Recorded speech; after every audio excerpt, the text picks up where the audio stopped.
Salam, Namaste, Sat Shri Akal, Adab. I've been thinking about this episode for a while now. You know, I turned 50 a couple of summers ago. Like most people my age, I like to believe I'm in decent health. I exercise, I eat well, I'm disciplined, I travel, I stay active. And yet every now and then, you hear about someone perhaps your age suddenly dealing with a heart issue and sometimes they pass. What are we missing? What should we actually be paying attention to after 40? I'm 50, after 50. And are we really thinking about prevention the right way in India, more towards our body? So this episode comes purely from that curiosity. No fear, no preaching, no predictions, no gyanbaji, but absolutely hard, plain conversation. I just want to understand how medicine really looks. मेरी माँ हर वक्त मुझे कहती थी, saying, Kunal, if you want to stay healthy, just ensure that your gut is healthy. मुझे ये नहीं पता how scientific that is. We are going to explore that with Dr Ajay Yadav today. So we are at Sir Ganga Ram Hospital in Delhi, one of the most advanced medical institutions in the country, in the world. And joining me is Dr. Ajay Yadav. He's a Vice-Chairman of Vascular and Endovascular Surgery here. More importantly, he's the most kindest man you'll ever know. He has performed pioneering procedures in India. But think of him as a specialist who looks after the body's plumbing system for the blood flow. So this episode is going to be real conversations, and hopefully at the end of it, if you do decide to stick it, you will know much more about your body, much more about what prevention which we need to do as we age. However, let us age beautifully in our 50s, in our 60s, in our 70s, because you and I, what we don't want to carry is guilt when we grow old. So do watch this episode. Thank you so much. This is not a medical lecture. This is a conversation. Until then, salam, namaste, sat shri akal, adab. Well, we are actually in an area where he's actually performing his surgery. So we are actually entering the Cath lab right now. Follow us.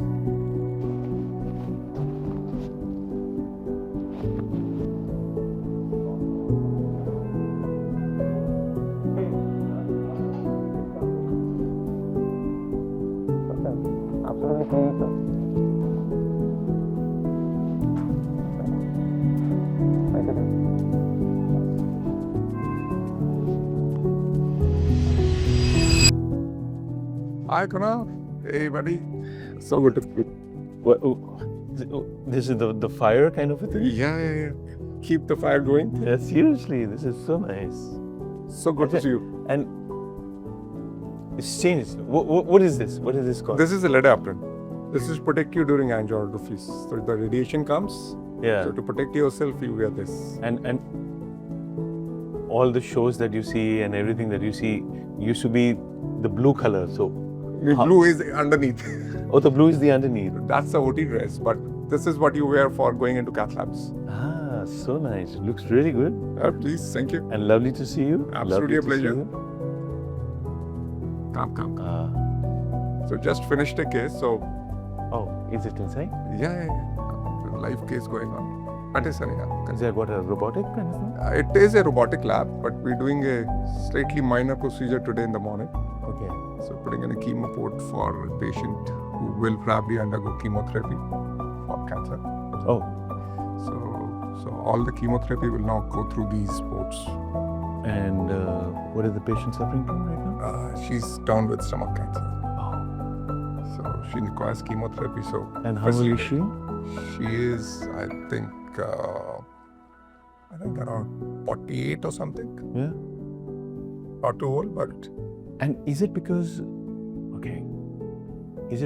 the entire acidic environment that we're kind of living in? It's pollution, stress, the genetic modification, the subtle genetic modifications we are undergoing. because of all the pollution that is happening or something that we are not eating right. And is it curable? It is theoretically for her today, yes. But It's how the body also reacts and yeah, how her exactly. mind But reacts. how does the chemotherapy, how she responds to chemotherapy, which is going to change. And is she under general anesthesia? No, it's under local anesthesia. Oh, this is kind of local anesthesia. It's minimal invasive, right? Minimally invasive, and done under a fluoroscopic guidance so that you place your catheters right at the perfect place. Wow. I mean, just kind of wondering, you know, the state of mind, they also kind of come in, right? Absolutely. Because I think that very aspect of cancer and is ingrained in our, at least the Indian system, I do not know worldwide, but we just get so scared and shocked.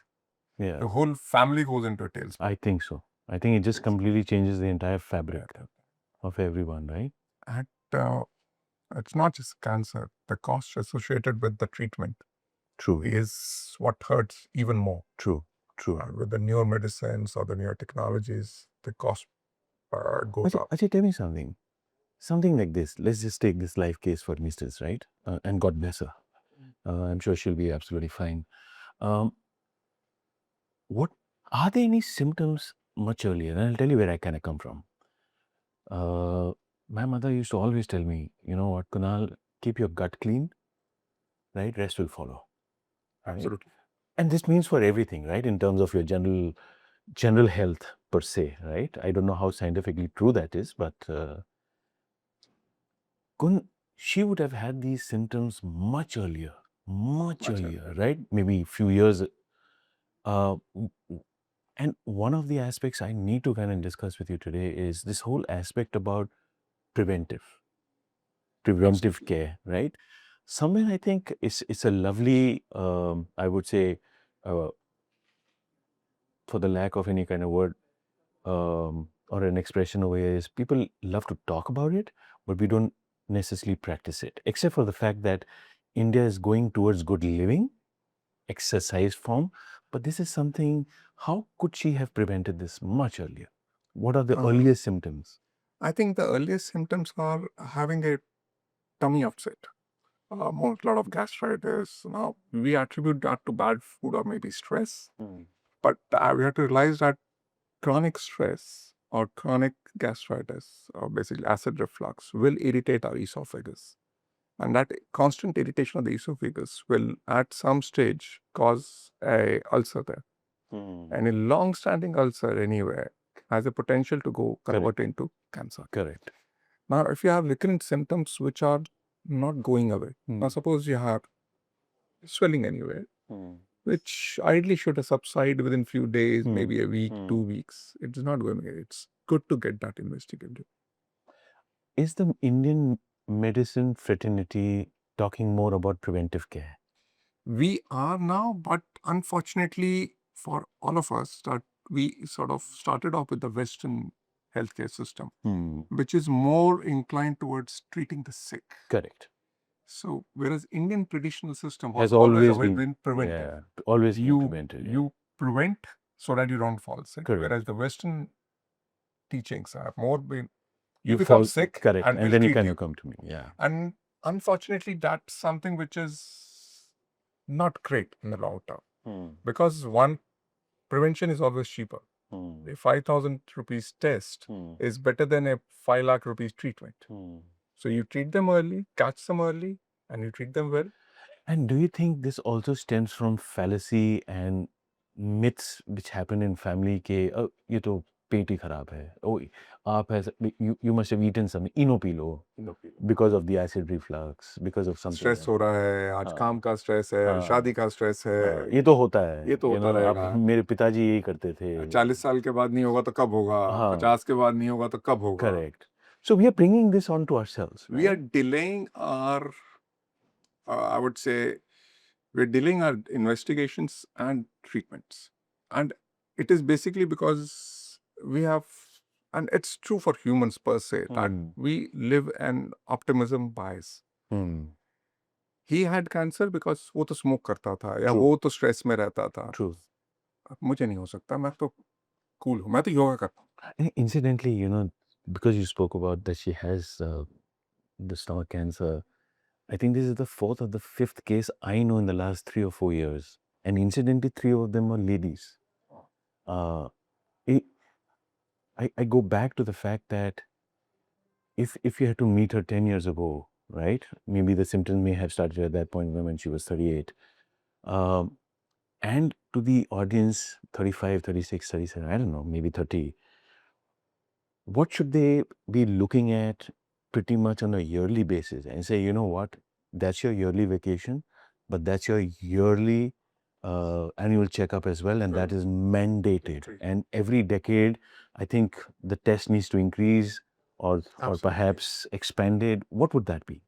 I think the basic blood test, which I think right now cancer is one major factor, but the non-communicable disease, diabetes, blood pressure, heart disease is something that more people are dying of that today.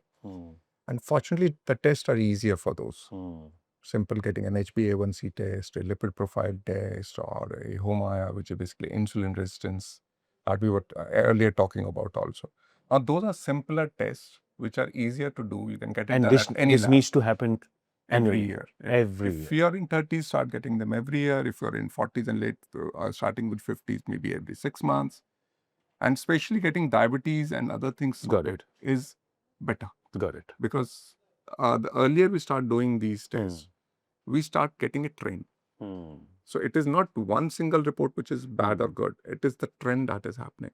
Now your HbA1c of 5.7 probably is high. You're pre-diabetic. Yeah. But was it 6.3 earlier and you actually got better? Yeah. Or was it 5.2 earlier which got worse? True. So if it is it's getting worse, then obviously you have to take some drastic actions. And largely, is it the environment and what are we ingesting, what we're putting inside our stomach? It eventually comes to that. It eventually comes to that. And unfortunately, we realize it too late.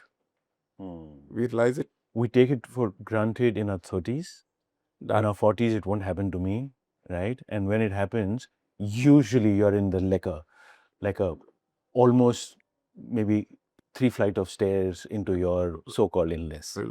So what happens is in 20s and 30s, the disease process has started. Now, atherosclerosis starts as soon as you turn 20. A bit of it. Now, that's an invincible period. Even if you're having bad habits, you're in high stress, you're not sleeping well, we are not taking care of hair, you're smoking, you'll still carry on with because the body resistance is so much, you'll still keep going. But when you start touching 35, 45, it starts hurting. Now, that's the right time to start diagnosing these things and reversing those damages. But by the time you're 55, when you actually go to a doctor for the very first time, you're probably late, but obviously you're never late for getting the right things. But the fact is, it could have been prevented 20 years back. It could have been prevented. You know, and I say this all the time, and you know it, especially when you're in your 30s and 40s, 50s, I know it for a fact, everyone is super, super cautious about it, is as Dr. Ajay Yadav rightfully said, do your preventive care every year. It needs to be pretty much how you kind of take care of your annual vacations, you take care of your annual temple, place of worship visit, wherever you come from. This is something you need to invest in yourself. Two things are happening simultaneously. A, the world is talking about longevity. And B, at the same time, you have, because of the environment, because what we put inside, because of the air that we kind of breathe, all forces are acting in equal and opposite direction. But tell me something, Ajay. Well, most of these guys come to you and say, please save us, right? When we are living, why are we so abusive towards our bodies? When we know the outcome of, let's say, a cigarette. I don't know any 60-year-old who has continued smoking. I don't know any 70-year-old who has continued binge drinking. You know? सारे करते हैं? हाँ. नहीं, सारे करते हैं. जब भी उनको पता है, फिर भी कर रहे हैं. क्यों? Addiction छोड़ दीजिए. Addiction. Is it their mavericks saying that, you know, I don't care about that, but I have seen everybody in the last stages. They are running on statistics. कि मुझे नहीं होगा. That's the optimism bias. मेरे family में तो 90 year तक smoke करते थे. I know an uncle who has been smoking till he was 100 and he never died of smoking. So why should it happen to him? And I also know of a 30-year-old who never smoked and who died of a lung cancer. So what was his fault? True. But the fact is, a lot of people drive fast on the roads, but very few people die of it. Yeah. But the chances of accidents and high speed, the correlation is much Correct. higher. Yeah. And the same goes for smoking. So correlation of smoking and lung cancer are much higher, but you can't negate that. Correct. And you're going on your chances. Correct. Your just probability of developing cancer is higher. And when it happens, just the momentum is, the velocity is too much. Velocity is too much and you're already too much under the gun, because a normal person gets a lot of cough or is regularly in chest discomfort, he'll get it investigated faster. If you're a smoker and you're still coughing, you'll always blame it on smoking and probably will not get it tested fast. True. And you sort of delay this. Sorry, I'll take you back to the conversation where you spoke about, can you double click on the fact, what is this equipment? So and why is it there only 40 in the world? So this is one of the state-of-the-art robotic Cath labs. So it has an nearly 360-degree movements, plus can do a lot of maneuvers which a normal Cath lab cannot. So we invested. It's like that nano precision. Nano precision can scan from head to toe without moving the patient or moving the gantry at all. So you can start from the head and take the complete angiogram of the toes without even moving a patient millimeter. Got it. And for a vascular surgeon, because we treat right from the neck, right till the toes, True. we don't want to shift the patient intra procedure and say, no, we're done half the thing. Let's turn you around on the table and then get you there. This allows us to do that. The image quality is much higher. Got it. The radiation dose is much, much lower. So usually what happens is, as soon as your image quality improves, your radiation increases. So your patient gets more radiation. The surgeons or the interventionist cardiologist will get more radiation, which is bad for us because in the end, radiation also causes cancer. For sure. So if the sophisticated machines like these will improve the quality without actually reduce reduce the radiation. Yeah. So that's a big benefit out of it. So this is the only machine in India, and probably in the whole of South Asia or Southeast Asia, I would put there just 3 installations. Okay, from an ignorant person, why is it the only machine in India? It's not that the other major chains can't afford them. Is it these machines are not available as much in the world? They are, but the fact is you'll have to have a vision of so we could convince our the hospital management that because we are doing high-end cases, because we are doing long cases, we need to protect our patients, we need to protect ourselves. So why risk our lives and our patients' lives if there is a better equipment in the world which can help us? So the hospital got convinced, and we fortunately got this machine from them. It is costly. It is much costlier than, it's probably double the cost of standard Cath lab. And is it the hospital got convinced is because it runs like a very sophisticated cooperative? Yes, it is. We are a trust hospital. And I think the first motto of the hospital is philanthropy. So every consultant who walks in is taught first that you have to see free patients. And I think we are all judged on that. Correct. So the hospital motto is very different from other corporate hospitals. Correct. And we are a philanthropic hospital. Philanthropic hospital and a very advanced medical institution as well at the same time. So the hospital invests in the best of technology, the best of doctors, the best of treatments everywhere. You've traveled all around the world. You do defend your cases all around the world. Like this, in India, or perhaps in the US, are there any other institutions which had the same values? Lots. Vellore. I think CMC Vellore, we had extensively worked with them. Every time its own medical college as well as... Yes, they have. So we worked with them closely, and they have an excellent set of values. Essence, they call faculties as well as equipment. They are heavily into research, into patient care, great equipment, great people, and great care. And one of the reasons why the whole India, from east to west, isn't there a Vellore train? Yes, there is. Carries a lot of... So from Guwahati to Chennai, there is a direct train which is basically transporting all patients. Is to it the called the Cancer Express or something like that? Am I right? Yes, there is. So and I think a lot of good hospitals in Hyderabad, Bangalore. So there's a Jain Institute of Vascular Sciences in Bangalore, which is again doing phenomenal work. Narayan Hridayalaya, to a large extent Bangalore. Yeah. Then Hyderabad, AIG Hospital.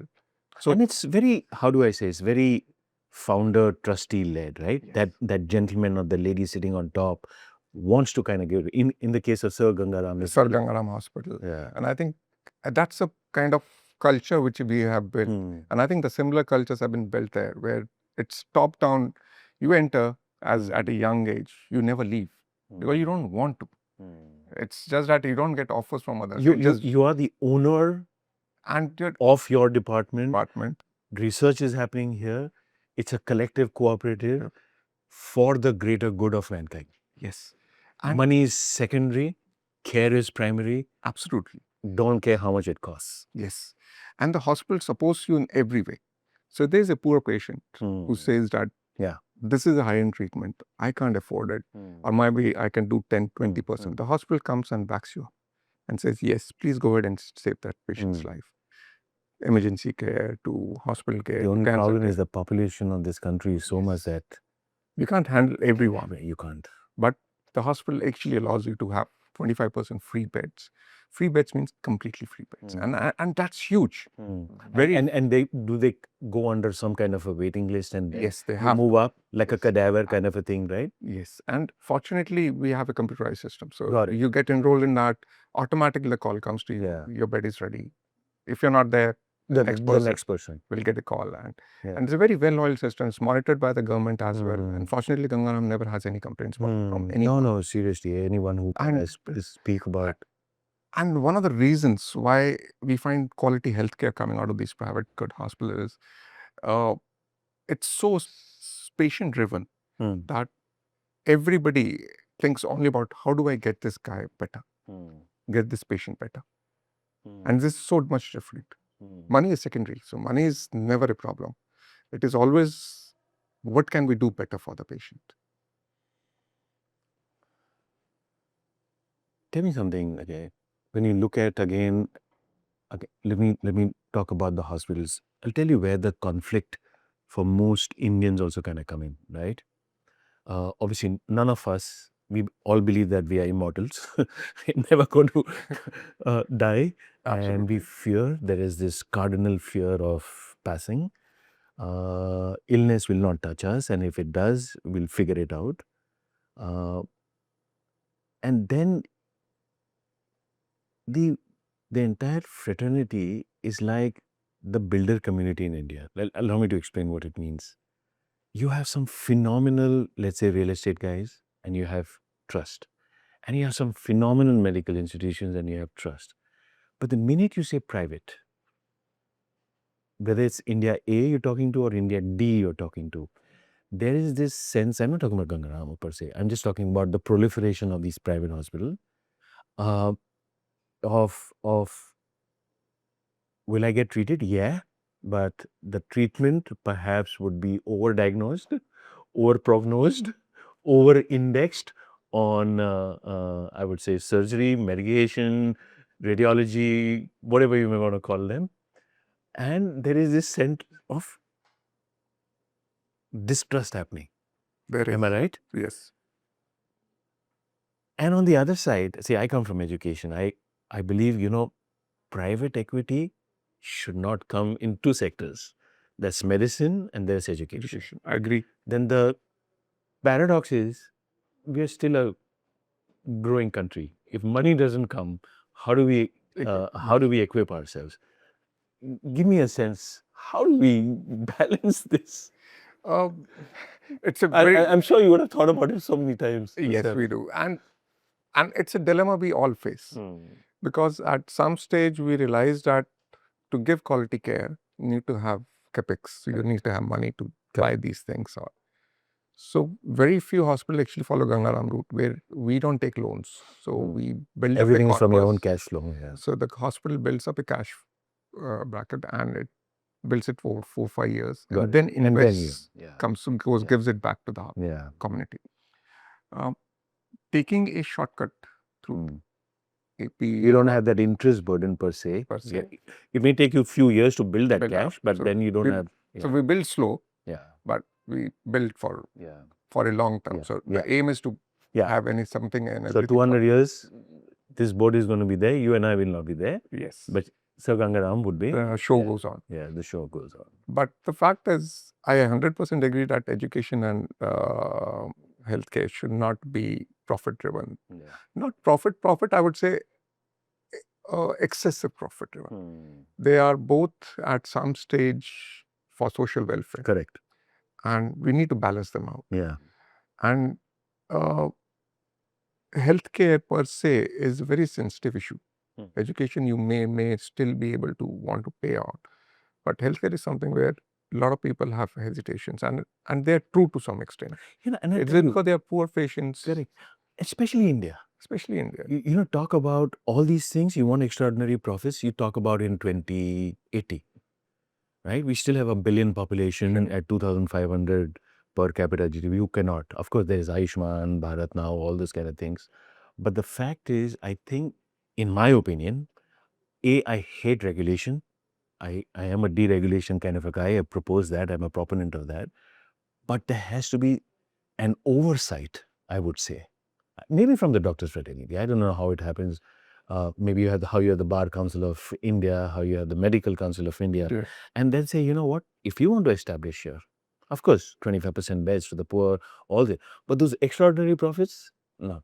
They're not happening. They shouldn't be happening. And so I think what happens is, and I think I'm again quoting Ganga Ram, where the rich pay for their treatment and the money which the hospital earns is pumped back into doing free treatment. And that's the way it should be. Or a subsidized treatment. Yeah. So practically 60 to 70% beds in Ganga Ram Hospital are subsidized. Yeah. So 25% are absolutely free.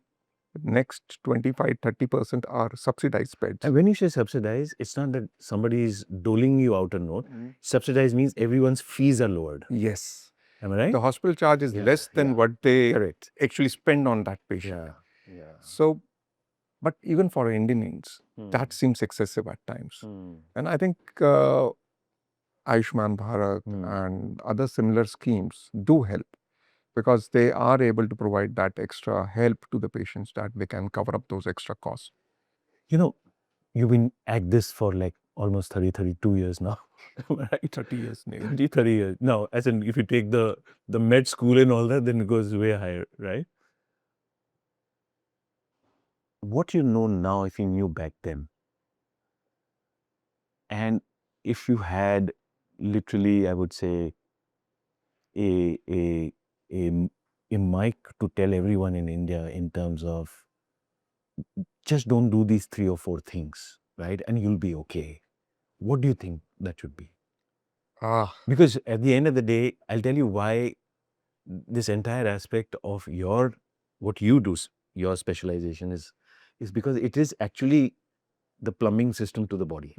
Yeah. Am I right? Right from the toe to the brain, right? True, yes. And everything that happens with the plumbing system, right? Absolutely. And eventually, if the stink only comes when the plumbing is, even in the house. Even the house. Right? And here is the main, that is the blood flow. What is it that we should be doing, And I really want to take this, let's say in the next 2, 3, 4 years, as much as I'm talking about education, I really want to talk about this. Partly I'm ignorant, right? And partly the more I know, the more I don't know, and I really want to learn. And in that process, if let's say India gets sensitized, at least whoever this video reaches, right? I do not know. I don't care at the end of the day. You can change one life out of one video. I think that's worth it. What do you think that would be? I think 3 things I would say. One is eat well. Eat well. Now, eat well is not excessive. It is eating in regulation, but eating the right stuff. So from veggies to proteins to carbohydrates, getting the right mixture there. But no junk food. This is still, I would say, an India A conversation. our farmers, our laborers, our brothers in the construction industry, they eat their bajras, they eat their millets, Yes. they eat their dals, they eat their pulses, right? And all aspect, there is a food divide, I would say, between, let's say, India classist Preferences. and India, It is. yeah, correct. So, eat well, and this whole aspect about this flour in India, the wheat flour in India, because of the high glycemic index and all those things. Again, if you can just double click more on this. So, eating right means one, need to regulate your carbohydrates and salt. So, I think two important things. We have sort of in an epidemic or an addiction for sugar and salt. The chatpata as well as the Sugar part. over-indexed on sweetness. Sweetness. Yeah. So everything is sweet now, from donuts to Yeah. and the kids are addicted to it. Yeah. So from Coke to all the sugary drinks, Because that high they kind of get. And it's a dopamine high you get, and then you get it instant, and it instantly falls, and then you feel, and then you want to unsatiated again, right? Yeah. So there is a very clear talk nowadays between what is a stimulant and what is a nourishment. Got it. So once you start differentiating between the two, you realize that 10 cups or 3, 4, 5 cups of coffee a day is stimulant. Yeah. Versus like 1 coffee a day, which you enjoy with your friend, with your family, is nourishment. So understanding the subtle differences between the two is important. So low salt, low sugar, high protein. But let it be natural protein, not go into powders. Let it be the millets. And India is, when you look at it, if you find it, we are protein rich. It's just that we don't ingest it. Ingest it that much. And and it can be both vegetarian and non-vegetarian. Yeah, sure. Whatever your choice is. Whatever your choice is. Yeah. Fats in moderation. So I think these three things are important from the eating point of view. But what not to eat, I think the most important is, the phone accept please. One of the most important is obviously no junk food and no processed food. And ultra processed food is something which which is absolutely should be banned from. In my opinion as well. I was just going to come to you. I think if someone's kind of listening and they look at it, and this is something which is akin to literally tobacco. Yeah. Yes, it is. It's as much as tobacco. Ultra processed food. Ultra processed food. Yeah. And the general thumb of the rule is that if your grandmother can cook it at home, eat it. If it's something which is not cooked in our homes, try and avoid it. Correct. Yeah. So those special sweets which are available in cafes and all, they're for indulgences, but they're not for daily eating. Correct. You can't have the same donut again and again and then expect good health. So that is 30 years back, I would have said. And especially in today's regime, because the fact that not only we are eating high fat content and let's say high sugar and high salt content, but we are not exercising that much as well. So it's not coming out of your pores, it's not coming out of your sweat glands, right? So the second point I was saying is obesity is exercise. So you have to get on to walking or any kind of exercise. Ideally, I would say more than 150 minutes a week. But minimum 2 days of strength training. Correct. So we as Indians are pot-bellied. Yeah. So our tummy grows, our arms and legs become thinner as we grow old. Yeah. And it's basically because we're not exercising anymore. So we are losing our muscle mass. Yeah. So sarcopenia is as bad as any. And it's a very preeminent Indian thing, right? Sarcopenia. Sarcopenia. Yeah. Because as soon as we're in their 50s or early 60s, we stop exercising. Yeah. We are old, we can't exercise. And there is this whole thing कि उसको अगर fat tummy है तो he is rich. और कुछ तो reserve रखना है. कुछ तो रिजर्व रखना है. मतलब कुछ तो पेट होना चाहिए कि नहीं. पता नहीं कहाँ से वो पुरानी वो चीजें and it actually is a self-professing fallacy, and that you sort of propagate that because it suits your behavior. True. And the third is getting off addictions. So Yeah. no smoking, no alcohol, or any kind of drugs and all. I think absolutely no. There is absolutely no benefit of any one of them. Fourth, I would say controlling your stress levels. It's easier to say, it's much more difficult to do, but doing mindfulness, having that feeling of gratitude, having that walking into a space and creating that positive energy around you is, I think, the most important thing you can do to But yourself. tell me something, Ajay. When you look at a hyper-competitive environment like in India, the stress level for, let's say, Agastya, Chanel, whoever, it starts now, and assume they wanted to do their IIT JEEs, right? 14 lakh upar, 27,000 niche. It starts from there, It starts from there. right? And you're competing against, let's say, a very large population as well, a very large data set. Denominator यहाँ बहुत है. बहुत है. Numerator, denominator इतना है. ये, how do we reduce escape from this stress? It's intrinsic to who we are,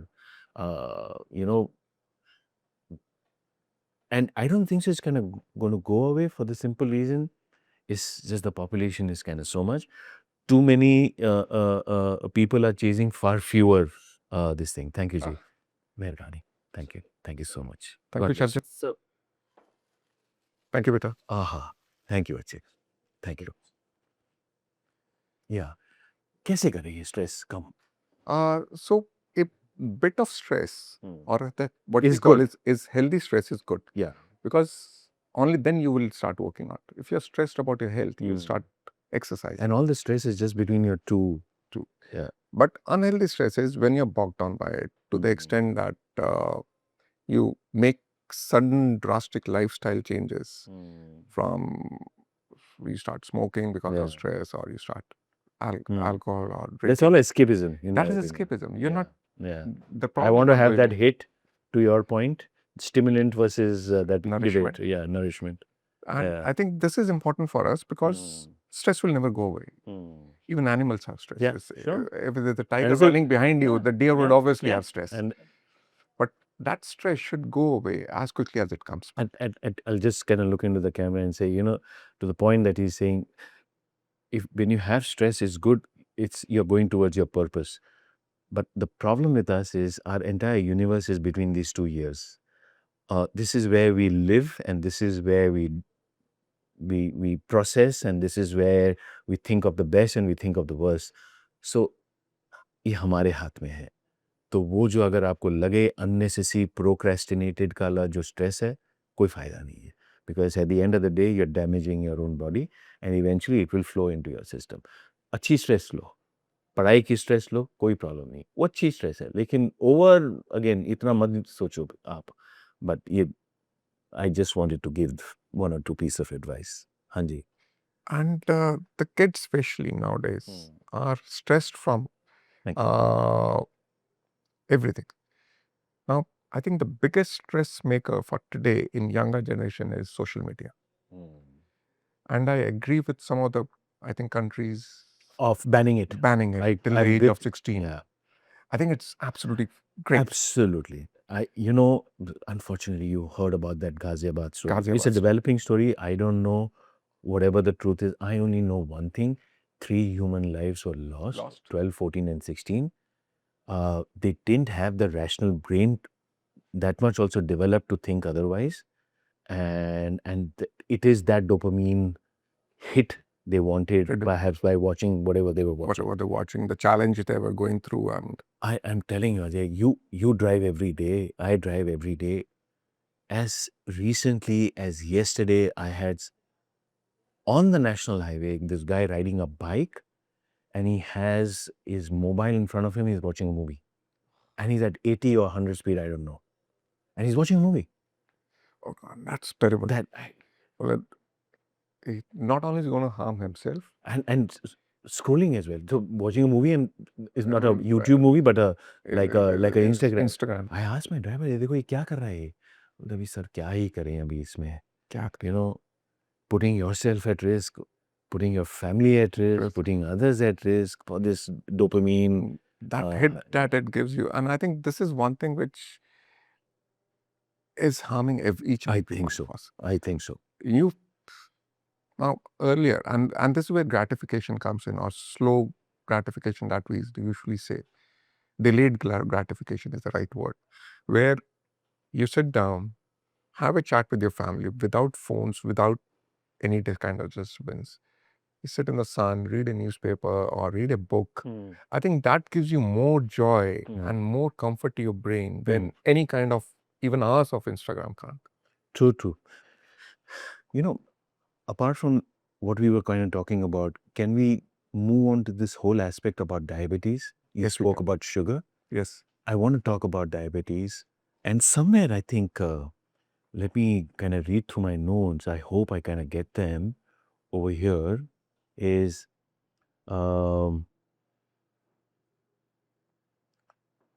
people think in India that my sugar is controlled, so I'm safe.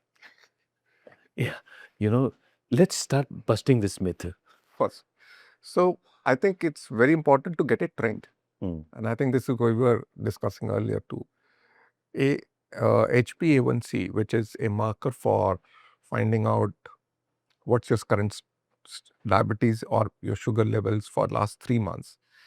Now that is one value has got little meaning, but it's a trend. So a 5.7 places you as a pre-diabetic, but maybe you were 6.3 earlier. Got it. And came down to 5.7. Got it. Which means you're doing a good job of whatever you're doing and continue doing it.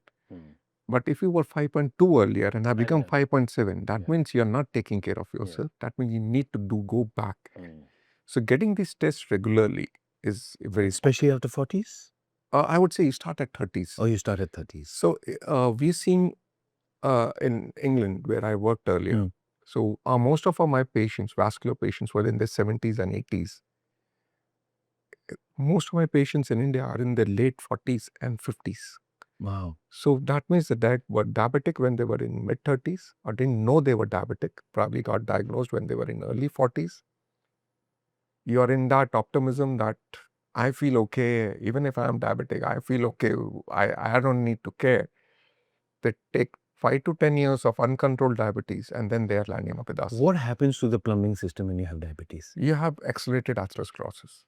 And what do you mean by that? It basically means cholesterol starts getting deposited faster and more aggressively in your arteries. And your organs are pumping in much more and working harder. So your heart has to pump more because it's narrowed arteries now. So your heart needs to work more. Your blood vessels or your kidneys or your brain or your heart as well as your legs are getting less blood. So they either struggle or you start getting kidney failure. If it happens in the eyes, you start going blind. Or if it happens in your legs, you start getting gangrene. So you can get strokes, you can get gangrene, you can get a heart attack. And this is happening over a period of 20, 30 years in India, over the last decade, are you seeing a spike? Oh, big spike. So I joined Ganga Ram in 2000s, early 2000s, 2003, 4. And we used to see, and we used to talk to our cardiology guys, and when you're sitting in lounge, and guys, in 6 months, we used to see one patient in under 40 having a heart attack. So under 40, one odd patient in a 6 months period getting a heart attack. Now we see it every 7 to 15 days. Oh yeah. Yes. Under 40. Under 40.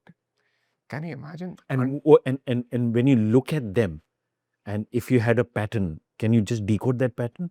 It is basically one, most of them are smokers. Most of them are smokers. 2, the lifestyle is such that I don't know if they ever ran in last 5 years. Yeah, got it. So they've stopped exercising. Got it. The heart cannot go beyond like 80, 90, and when it goes, it pumps higher. It pumps higher and you put straining. They've not been tested very frequently. High fat diet. High fat diet, high junk food diet. Stress.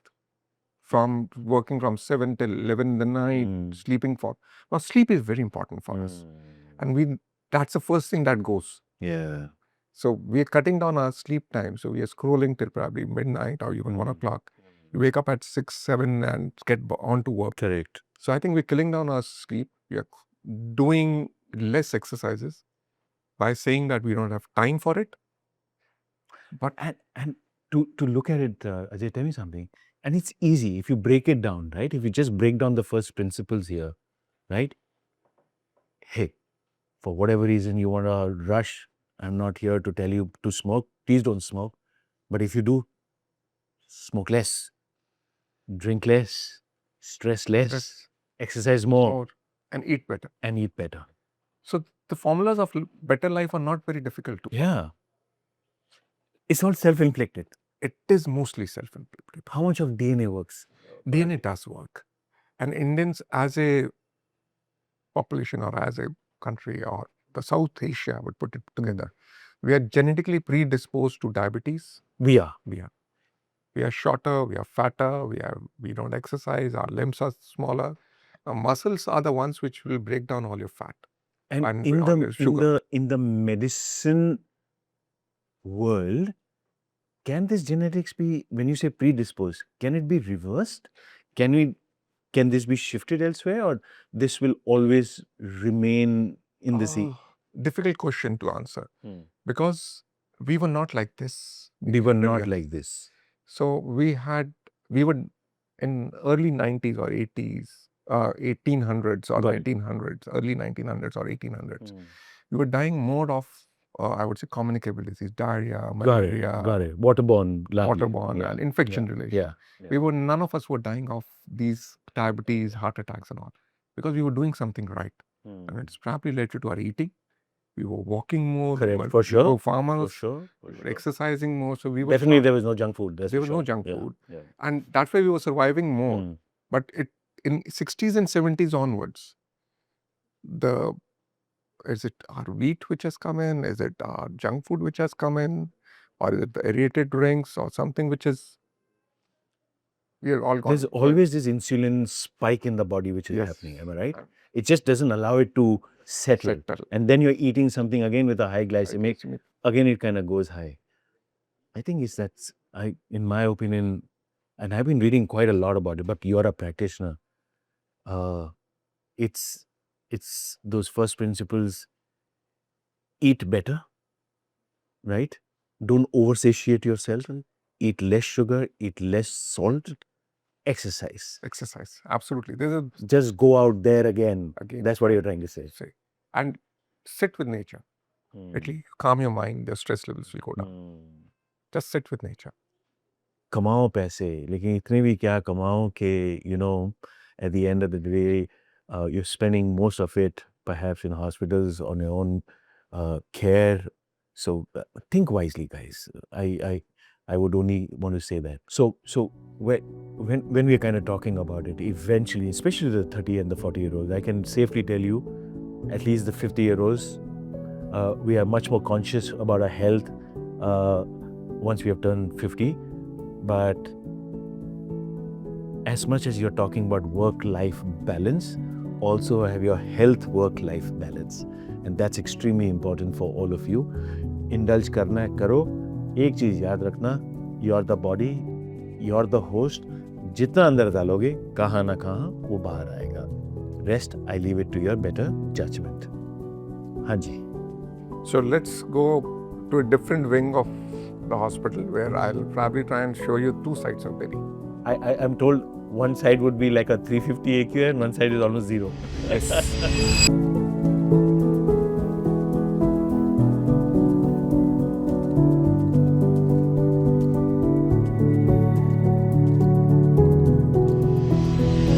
What is this? ये कौन सा है? This is one part of Delhi you don't realize exists. Right in the middle of Delhi. Right in the middle of Delhi. And that's Rashtrapati Bhavan, our Parliament House, North and the South blocks. And this is protected? This is protected land. This is the rich been? Yes, always been. And look at this. And that's the other side of Delhi. And you stand as the Berlin Wall between the two of them. So that's the other side of Delhi, which we know of. And this is one part of Delhi which... This is the lung of Delhi. This is the lung. Wow. So it's an AQI of probably zero, or as good as it can be. But obviously, out of bounds for people. You Yes. can't do anything. You Like can't- Aravali's, you can still go and enter, not at. You're not in here. And how big this must be? This must be in thousands 200, of 300, acres. 400 acres? More than that, maybe. Oh Thousands my. of acres. I think this is what it needs to be protected. So that's a boundary wall where, as your eye grows, और अगर आप सोच लो कि 1000 साल पहले भी दिल्ली ऐसा था. ऐसा था और ऐसा हो भी सकता है. ऐसा हो भी सकता है. So nice. This is what the two sides of Delhi. ये देखना ही नहीं है. तो होए. So you can imagine the kind of Yeah. stark difference. And the divide also you can see. You can see that. You can see that divide.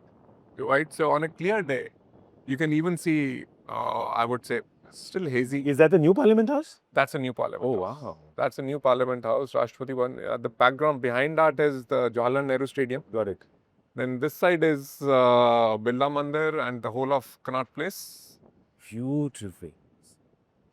Beautifully. And any which ways, the temperature over here would be 3-4 degrees cooler any time of the year. Anytime. Oh, this is a nice site for sunrise. Yeah, this is beautiful. And that's a view which I don't think so. Even Delhiites would know this exists here. So you would be the first one to show them that Yes, I which will. can be so beautiful. Absolutely, you must pan out. इसको pan किया आपने? Oh, बहुत बढ़िया. Wow. Need to go back to this here. So we're going to be sitting with that as a background. Oh, we're going to sit with this up there? Yes, we're going to sit here. So it's the same. This is at executive floor? This is the. So that these are our suite rooms. Got it. So we can talk here. Yeah, anywhere you want. Ah, this is best. Come.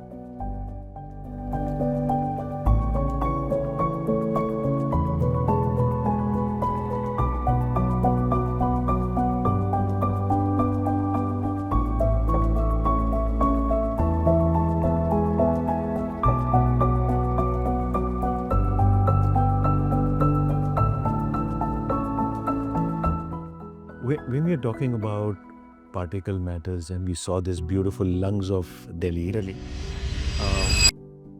there is this whole conversation about AQI, right? And everyone knows it affects you. It's a gas chamber, you're breathing this. Tell me something. ये AQI तो last 10 सालों से है दिल्ली में। जब से construction चल रही है, मेट्रो की चल रही है, what changes are you seeing with this sustained, prolonged, I would say, environmental pollution mess that we're in? So I think the first group doctors who see more patients are the chest physicians. So they're seeing patients coming in with a lot more chest problems, more asthma, more breathing issues. And sustained coughing. Sustained coughing. Even if today everybody gets viral during winters. So earlier we used to say 7 days. You take medicines, you get over, you get better in 7 days. You don't take medicine, you get better in 1 week. Correct. So the dicta was 7 days you'll be off everything and you're good. Yeah. But now the same cough is lingering on for at least 3 weeks, if not longer. True. It is not going away despite medicines. And imagine the same person, like we are two are fit, so we probably will get better in 2 weeks, 3 weeks time. But a person who has a pre-existing lung disease, or who's already had some bronchitis or had some chest issues, they are getting admitted in hospitals because they just can't breathe. So when the pollution peaks in end of October, November, the hospital rates, admission rates for these patients are worsened. Their oxygen demand increases. So they are not just worse, they are staying in the hospital longer. Now, along with these things starts your atherosclerosis because obviously you're coughing, you are in stress, you're not breathing well, your lungs are not carrying as much oxygen. So you get more heart attacks. You get more hospital stays because of cardiac problems. The pollution at some stage would also be affecting our pregnant ladies, obviously. It's going to affect each and every prenatal as well. Kids. Now imagine a kid who should be playing outside is being forced to stay inside for those 3 or 4 months. Or if he plays outside, he comes back coughing. He's not recovering as fast or as he can't run more because he is short of breath. And that is harmful. That's really harmful for everyone. We don't realize it, but it's a generation which is going to suffer for a very long time in coming years and coming decades. Again, the same thing I know, and you know, Ajay. We know families who just move out of Delhi for 3 or 4 months because they had the luxury to do so. Or are forced to do so because Or are forced to do so for their children because for of children, for for their parents. Yeah, I know, like our neighbor, and God bless him, he has 2 children, and I think one of them is asthmatic, and it's thank you, Bache. ये उनका है? Thank you. God bless. Consider. Thank you so much, Bache. And he had to move to Goa for like about 4 months because he just couldn't see the child wheeze under so much of pollution, you know. So and the smog that we kind of carry here. But क्या फायदा है ये growth का? Absolutely. But at the same time, we have to also realize that we are indirectly responsible for it. Of course, 100%. It is not something which is, it's not a force of nature. 100%. Rain could be force of nature or this, but the fact is the pollution is man-made. Yeah. During COVID, when none of us were working on traveling, none of us, the construction had stopped. In The same November and December, you could see bloody 15-kilometer visibility. Yes.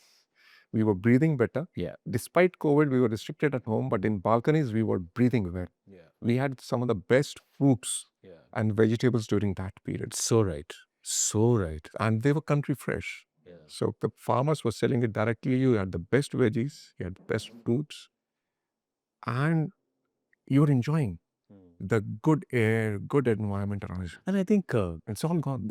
Even when you look at the political level as well, there is that will right now. You know what? We know there is a problem, and I think if I could, in my own way, or we as citizens in our own, we let them know, take those drastic decisions. I'm sure the citizen of this country will back them up, whatever those drastic decisions are. Like I read recently in a report, by 2030, Delhi NCR will only have electric vehicles and hydrogen-powered vehicles. If you have to do that, if you have enough research that this will bring the pollution down, and I'm no automobile engineer for me to comment on that, but if that so happens, take that decision. Take that decision. So that fast. So that our bachas, the next generation, Our oldies. the pregnant ladies, our oldies, they get to breathe again. You know, even 4 months of damage is you're reducing the lifespan by about maybe, if not years, decades. Decades. Yeah. And unfortunate part is, chalta hai wala attitude aa gaya. Yeah. You have to just live out these 4 months in your home with air purifiers, but that shouldn't be the case. And when we were, I think I was talking to one of our friends very recently, and he's saying, why can't we have central parks? Like New York has a central park where you just go out for the greenery, you sit down. Yeah. So Delhi fortunately still has a lot of Yes, a lot of greens, correct. greens where Lodi Garden. Yeah. And even Gurgaon has to some extent. Yes. It's not great. But the fact is, why can't we all invest in making forests as part of cities or inside cities so that we can provide that lung, whether we can provide that greenery? And it's amazing, you know, there is this, Ajay, there is this philosophical debate about the fact that, you know what, Indians के पास civic sense नहीं है. I disagree. I disagree. I completely disagree. आप Delhi metro में जाइए, right? Not that I have traveled, but I have seen people travel. They stand in a line. More than 6, 7 million, 8 million people travel in the Delhi metro. You take a Bombay metro, it's packed like sardines, but मैं बॉम्बे वाला हूँ यार, मुंबई वाला. People were still, they are civic about it. So you can't be selective saying that वहाँ civic sense नहीं है और यहाँ civic sense है, right? There are cities in India which are bloody clean. And within the cities, there are pin codes which are super clean. तो ये civic sense के argument he in my flawed है. Hey, but it's just that it just requires enforcement. Enforcement, and that mob culture shouldn't come in. आप enforce कर लो. बस वो system अपने आप आ जाएगा. अपने आप आना है. You know, अगर there is a point that MCG or whoever has to collect the garbage, he has to collect the garbage. यार मतलब उसमें क्या इतना rocket science है? सुबह 9 बजे आइए, collect करिए, चले जाइए. तो 4 दिन आते नहीं हो तो फिर आप बोलोगे कि civic sense नहीं है. When people see that their fundamental rights are being taken for granted, na, that's when they start flouting rules. Delhi Metro, I'm telling you, it's a case study by itself. 7 million, 8 million people are standing in a queue to enter, standing in a queue on the escalator and elevators, and walking straight line. क्या बोलोगे आप इसको? बॉम्बे में 70s में वो BST बस के आगे लाइन लगती थी. मैं तो उसमें ही जाता था, लाइन लगती थी तभी. आई एम श्योर अभी भी होगा, मुझे अभी का पता नहीं है. बट ये क्या है, आप क्या करोगे? I think we all have it. Just don't take the citizens for granted. And they will, I would say, shower back whatever sense we need in this super civilian world. I agree. Ajay,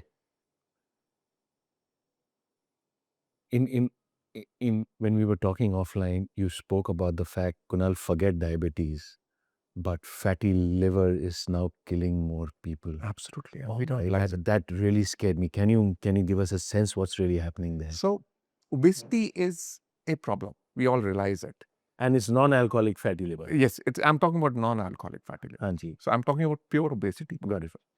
So when you have, so they're fat at 3 places. Got it. And so what we see in our tummies, arms, back, thighs, is subcutaneous fat. Now, subcutaneous fat is fat which is right under your skin. So you can pinch it as a tire under your belly. Yeah. Then there is visceral fat. Now, visceral fat is what is in between your intestines and around your heart, in on your lungs and those other stuff. Then the third fat is liver fat. So what's fatty liver? Okay. So we're going to talk about these 3 fats as different fats. And they have a different physiological change. Correct. So most of our these patients are theoretically huge panas and will be having a lot of subcutaneous fat. So 10% increase in subcutaneous fat or 10 kg increase in subcutaneous fat will secrete some hormones which will harm you, but will probably not cause too much harm. Now, that 10 kg is equivalent to 2 kgs of visceral fat. So you can imagine 10 kgs of extra fat in your tummy, in your under your skin, is equivalent to just 2 kgs of fat around your intestines, which secretes more cytokines and inflammatory factors which make you stressed. So a lot of our hypertension, a lot of our increased cholesterol levels, liver damage, increased is because of the visceral fat. It's because of the visceral fat. And what is the reason for the visceral fat? It is bad food, improper digestion, stress. Stress is the #1 cause for increased visceral fat. It's the body's response to it. And it's a self-propagating thing. Got it. So it's in a vicious cycle by itself. So stress causes more visceral fat. Yeah. Your visceral fat causes more stress. And then you're in that loop. And imagine 10 kgs, 2 kgs, just 200 grams of liver fat has the equivalent damage of all 3. And far more potent damage. Yes, and that's all because of sweets and alcohol. This is because of sweets and alcohol. Yes. So excessive sweet and excessive alcohol gets deposited in your liver as fat, and the body converts that, and which is going to harm you like crazy. So if you're stressed, any which is you have visceral fat. If you're a large person, any which is you have a huge amount of visceral fat. Visceral as well as subcutaneous and then liver fat. So you get an ultrasound done or a fibroscan done. So it basically tells you how much liver fat you have. So grade 1 fatty liver, grade 2, grade 3. As soon as you start moving from grade 1 to grade 2 and grade 3, your liver starts deteriorating. And a lot of people today, and it includes young people now, are coming with liver failure because of that excessive fat has destroying our liver cells. They're causing fibrosis. It's constant irritant. Our liver is supposed to be full of hepatocytes, which are basically liver cells, but it's getting replaced by fat. The fat is displacing them, causing stress on them. So they secrete cytokines. They secrete hormones which actually harm you in a bad way. So, a high risk fatty liver person is at a higher risk than, let's say, perhaps a high blood pressure, high diabetic person? It is a cause for higher blood pressure. Okay. So Because of the fatty liver, you have the higher higher blood pressure. you have higher blood It's sugar, all interconnected. and your insulin resistance goes for a 6, and the body starts going down. And this is what you're seeing today now, what's happening. Yes. So Is it more urban? it is more urban. And most of the ladies who come to us, Hmm. especially because not that usually alcohol is not the usual cause, Yeah. but it is just fatty liver. Hmm. And which was neglected over years and decades, which caused liver cirrhosis, which is as bad as alcoholic liver. And that's essentially because of the fact maybe it must be their diet or whatever. It's just diet and no exercise. Diet and noise. And the sugary stuff that we keep having. Sugar is number one killer, and nobody talks about it. Raw sugar, I would say. It's not just complex carbohydrate. I'm talking about high glycemic index stuff, which is sweet in a sweet way. And it's killing, sweet and salt are killing more people than probably drugs or other things. You know, again, I come back to, and it's nothing to do with the profession, Ajay, is the fact that, you know, when establishment knows about things like this, I'm just kind of saying it's a democratic country, right? No problem at all. This whole labeling, be transparent about it. Then let the consumer decide. I think in Singapore or somewhere, correct me if I'm wrong, right? They actually tell you the repercussion of this as well. Yes. And it's now compulsory on the labels that you're writing that, you know, it has such a high sugar content. High sugar content. And the minimal levels are so much, but in this particular ingredient, it has this kind of a. Let the consumer decide whether he wants to. What's wrong with हमारे Indians कहाँ उनको ये सब पता है? पता चल भी रहा है तो बट कुछ कर नहीं रहे हैं. थोड़ा बहुत पता चल देखो रहा है. WhatsApp university से चलो जिसमें भी firstly everyone is an influencer there. Everybody is a finance influencer. Everybody is a medicinal, Ayurvedic, पता नहीं क्या क्या. Astrology is next level right now. Is like, you know, but if let's say the companies, I believe about 4 or 5 days back, I think about, no, sorry, a couple of weeks ago, I'm not going to name the brands, but Trustified, which is like an agency which checks the labels, and this whole health category of zero sugar frozen desserts, zero sugar ice creams. Apparently, the 4 or 5 major brands, at least the reports that I am kind of reading, unverified, are stating that they had under-indexed on their reporting in terms of how many calories, how much sugar, trans fat, all those things were there. But like, who can we trust here? वही तो हो रहा है कि आप they're labeling in a way which promotes these things or which confuse you. And it's a whole health category which is being built, but apparently it's not being built on the right, I would say, level of information being provided to a consumer. Yes. Let the consumer decide. If it is very high sodium content, let the consumer decide. Bol to do. Theoretically, yes. What you're saying is should be there, but practically that's not how companies sell. But how come the same companies are doing this in Singapore? They're being forced to do it. How come they're doing it in European Union? So that's exactly what our government should be doing. I'll tell you where my thing is. There is an Ayushman Bharat. आप 5-5 लाख रुपए उधर दे रहे हो, इधर visceral fat भी बढ़ रहा है, इधर सोडियम भी, blood pressure, diseases. Come on, वो प्रिवेंटिव में डाल दो, शायद. And I think we started our discussion with that only. Yeah. Our mindset has become more to treat the sick. Correct. But I think we The need American to spend system. equal amount of money on Just go back to our roots. Just go preventing that disease from first place. Yeah. If we can do that, I think nothing better. Yeah. And it is starting. So we are more consuming more millets now. I think last 4 years, our Prime Minister and our system has Yeah, because it's come into the vocabulary and everyone's doing that. doing it. Instead of the wheat flour, it's kapli flour. You know, things like that. Yeah. So yoga, which was probably went away, I would say in mid 90s to early 2000, is so much back that every single person is wanting to do something. Or same is true for exercise. Yeah. I think we are coming back to our roots, but much slowly than we should. Yeah. And if I think the next effort from the government or from the institution should be, how do we promote better health? Yeah, I think what the policymakers can do is have enough labeling. Believe that when at a movie, when you say, what, this is 18 certified, it has substance abuse, or it has, let's say, sexual references or whatever. At least you're telling that this is meant for 16-year-olds, this is meant for 14-year-olds. Say it in the label. Same on the label. 22 years old and above can only kind of perhaps have this. However, it has low on this, high on this. Choice is yours. Utna to karo. Utna to karo. But I think that awareness is slowly growing, at least in metros. So I believe that the use of coke amongst kids has decreased. Coke or aerated. Yeah, they aerated, yeah. They become more conscious of it. True. The parents have become more conscious of it.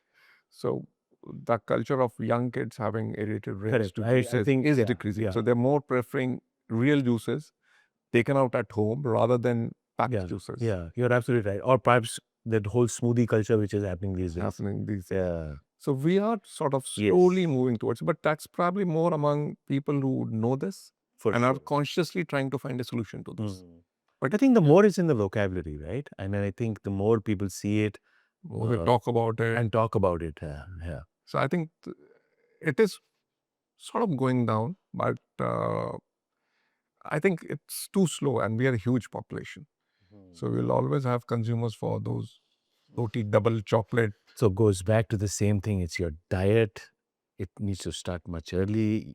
It's I won't say healthy and conscious living. हम गरीब देश हैं, कोई problem नहीं है, लेकिन जो हम कर सकते हैं, right, to your own body. At the end of the day, that choice between right and wrong, good and bad will always be yours. You can decide that. But I only know one thing. जो पीछे छूट जाते हैं, they are the ones who cry the most for you. आप निकल जाते हो, but what really happens behind you for the rest of their life. वही कहते हैं ना, किसी, whether a son or a daughter dies, they're gone, right? But the family suffers for the rest of suffers, and some of them just die inside. Yeah, कोई फायदा नहीं है सब चीज का. Okay, let's go in this whole aspect about medicine at scale, especially with AI, especially with robotics. And you are I hope I have written it correctly, because oh my God, it's so difficult to pronounce it. And I don't know whether, is it here? Just a second, if you don't mind me happening. Yeah, there is. Where is it? You have performed pioneering procedures in India, such as robotic aorto-bifemoral bypass and on-table fenestration for aortic aneurysms. Yes, we were the first ones to get to it. Okay, ye uneducated people like us, for us is not even Latin and Greek. एक बताइए ये क्या होता है? So these are basically two different aspects of vascular diseases. So when our cholesterol starts depositing in the main aorta is the main artery which comes from the heart and goes into the lungs. So in the tummy, when the aorta gets clogged up by the cholesterol, so if it happens in the heart, you get a heart attack. So very few people know that it can also happen in the tummy arteries or the main aorta. That's a huge vessel. So you need to open it up. So we can open it up with stents, or we can do an open surgery and do it. So open surgery means opening up the abdomen completely. If it is at the heart, then a cardiac surgeon does it. A cardiac surgeon. Anywhere else is where the vascular surgeon will do it. So we do treat everything except the heart. Except the heart. Except the heart, or inside the brain. Or inside the brain. So right from the neck to the toes, we'll take care of everything else. So what happens is we do a bypass. So bypass is where you put in a plastic thing and sort of, it's like plumbing. It's a glorified plumbing where your pipe is blocked. So you put in two new pipes, which will take the blood down. And opening of the whole tummy used to be a big job. That means there was blood loss, where you had to be in ICU for a good 5 to 7 days, and then take another 2 months to sort of recover from the whole surgical procedure. So we fortunately had a very nice robotic team with us. And so we could do the same procedure by robotic procedures, and through 6 small holes, so 1 centimeter holes, 6 small holes, we could do the same procedure. And the patient is out of ICU within 24 hours. He's up and around within 3. He's back to his normal work within 7 days. Wow. So we could expedite that healing Hmm. from maybe a month, 2 months to 7 days. And more precision? More precision because robotics allow you to magnify the whole thing. Got it. And the dexterity is more. Got it. And if an older surgeon who has some shakes in the hand, the computer in the robotics Stabilizes that. it actually reduces the shakes. And eventually it's what's going inside is essentially the robotic arms. Yeah. You're doing it from outside. I understand. And the robot is doing it in front of you, and it's exactly copying, and it makes your arm movement so nice and easy. So, But are they still very expensive, these procedures? They are. One is obviously the cost of the procedure itself, and plus the robotic arms. Got it. Because they're all imported. We fortunately have an Indian company which has started making it. But each of them, each arm or the disposable arm is basically 10 time use. So you can't use it more than that. So even though it's functional, but the computer doesn't recognize it. So everything has a fixed cost attached to it. So a robotic procedure used to cost around 70,000-80,000 more as compared to a standard procedure. Got it. But it was worth for patients who could afford it. And we could reduce our conveyance. And do you think this Indian company is doing enough R&D right now so that it's more, how do I say, instead of importing these machines, it's far more cheaper? Far more cheaper.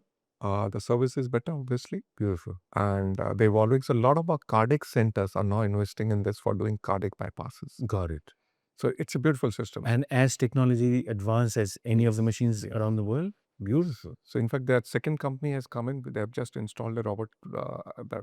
That's our third robot. And these are very indigenous Indian companies, Indian founders? Absolutely. God bless you guys. Absolutely. So we have 2 Indian robotic companies which are coming, and both of them doing phenomenally good work. And so from prostate surgeries to gallbladders to all the abdominal surgeries, to aorta bypass. And do you think 10 years, 15 years down the line, this could be at scale at 1/10 the cost? Because you'll have... It could be. But access to more tech. There are benchmarking companies like these two. More people will get motivated to get into something like this. Yes. So as the training gets better, as the equipment gets better, and we could reuse those. But with each robotic companies, that eventually that process is the same, but the arms and perhaps the process of using those arms may be different. So do you have to go a lot of upskilling training because of these robotic arms? With each company would be a different one. So there will be, but if you're trained in one, you will probably latch on to the second one much quicker. It's something like driving a car. Got it. So all 3 cars will have different. Got it. But the general principles remain the same. But the buttons would be different. But can this solve at scale? Because of the sheer cost, there is a problem. Because there's a huge installation cost. And the main aim, and I think we were also discussing this earlier, where can we take this as remote robotic surgery? So we actually did one just last week where the surgeons were in Delhi. The operation was being done in Mumbai. Okay. On a live patient. And this was being done by guys from here. But you had another robot there? We had a robot there. We had a robot here, which were integrated. But the surgeon was just one? Surgeon was one. Yeah. The chief surgeon was in Delhi. Got it. But all his assistants were there in Mumbai. In case there is a problem, they can take over and do the complete procedure. But the fact is, we could do this procedure sitting in Delhi, over internet cables, and do it there. So it is a lot to do with technology. So you need to have dedicated internet cable which will release the information in millisecond. Milli or microsecond. Yeah. So you can't have it any lag happening. Any lag happening anywhere. Yeah. So that it's exactly there. And we have a full set of surgeons there. So full set of trained surgeons there and a full set of surgeons here. So it is feasible for bigger hospitals, but can we emulate that in rural hospitals with that kind of cost and that kind of internet connectivity? Maybe not today, but maybe. 15 years, 20 years. Yeah. I think the government is trying to promote that, a medical college in each district. With robotics as well? At least a medical college first. Got it. So maybe 5 years, 10 years Okay, down got the it. line, probably have a because So the is it like a robotic surgeon, or the process of robotics is you become a general surgeon, of course you master that, and at some stage this is a very super specialist. specialist? Unless you don't go through this grind, there is no way you can come to this level, Absolutely. right? Yeah, You and that notice- sanctity and ethics, not I wouldn't say ethics, but is maintained in terms of get this absolutely super specialized, then come here. Absolutely. Because the problem is, in case the technology fails you, can you, Oh, pretty much. if you know, Pretty you've much. gone from 0 to 100 without knowing 50, So right. so in case the 100 fails, at You just exit, you can literally, I would say, override and go into your manual mode manual mode, and go. complete the procedure safely for the patient. So for that is required. So That is- so correct. Yeah. And the second part was the on-table penetration. So it was like stenting, but now at times our aorta again balloons up. So it's part of degenerative process. So all the stress and all the And atherosclerosis aging. and aging, Hmm. it weakens your arteries. Hmm. So two people would everybody in the world know who had aortic aneurysms. There's one is Pandit Nehru. What's He unfortunately died from it. And Oh, he died from it.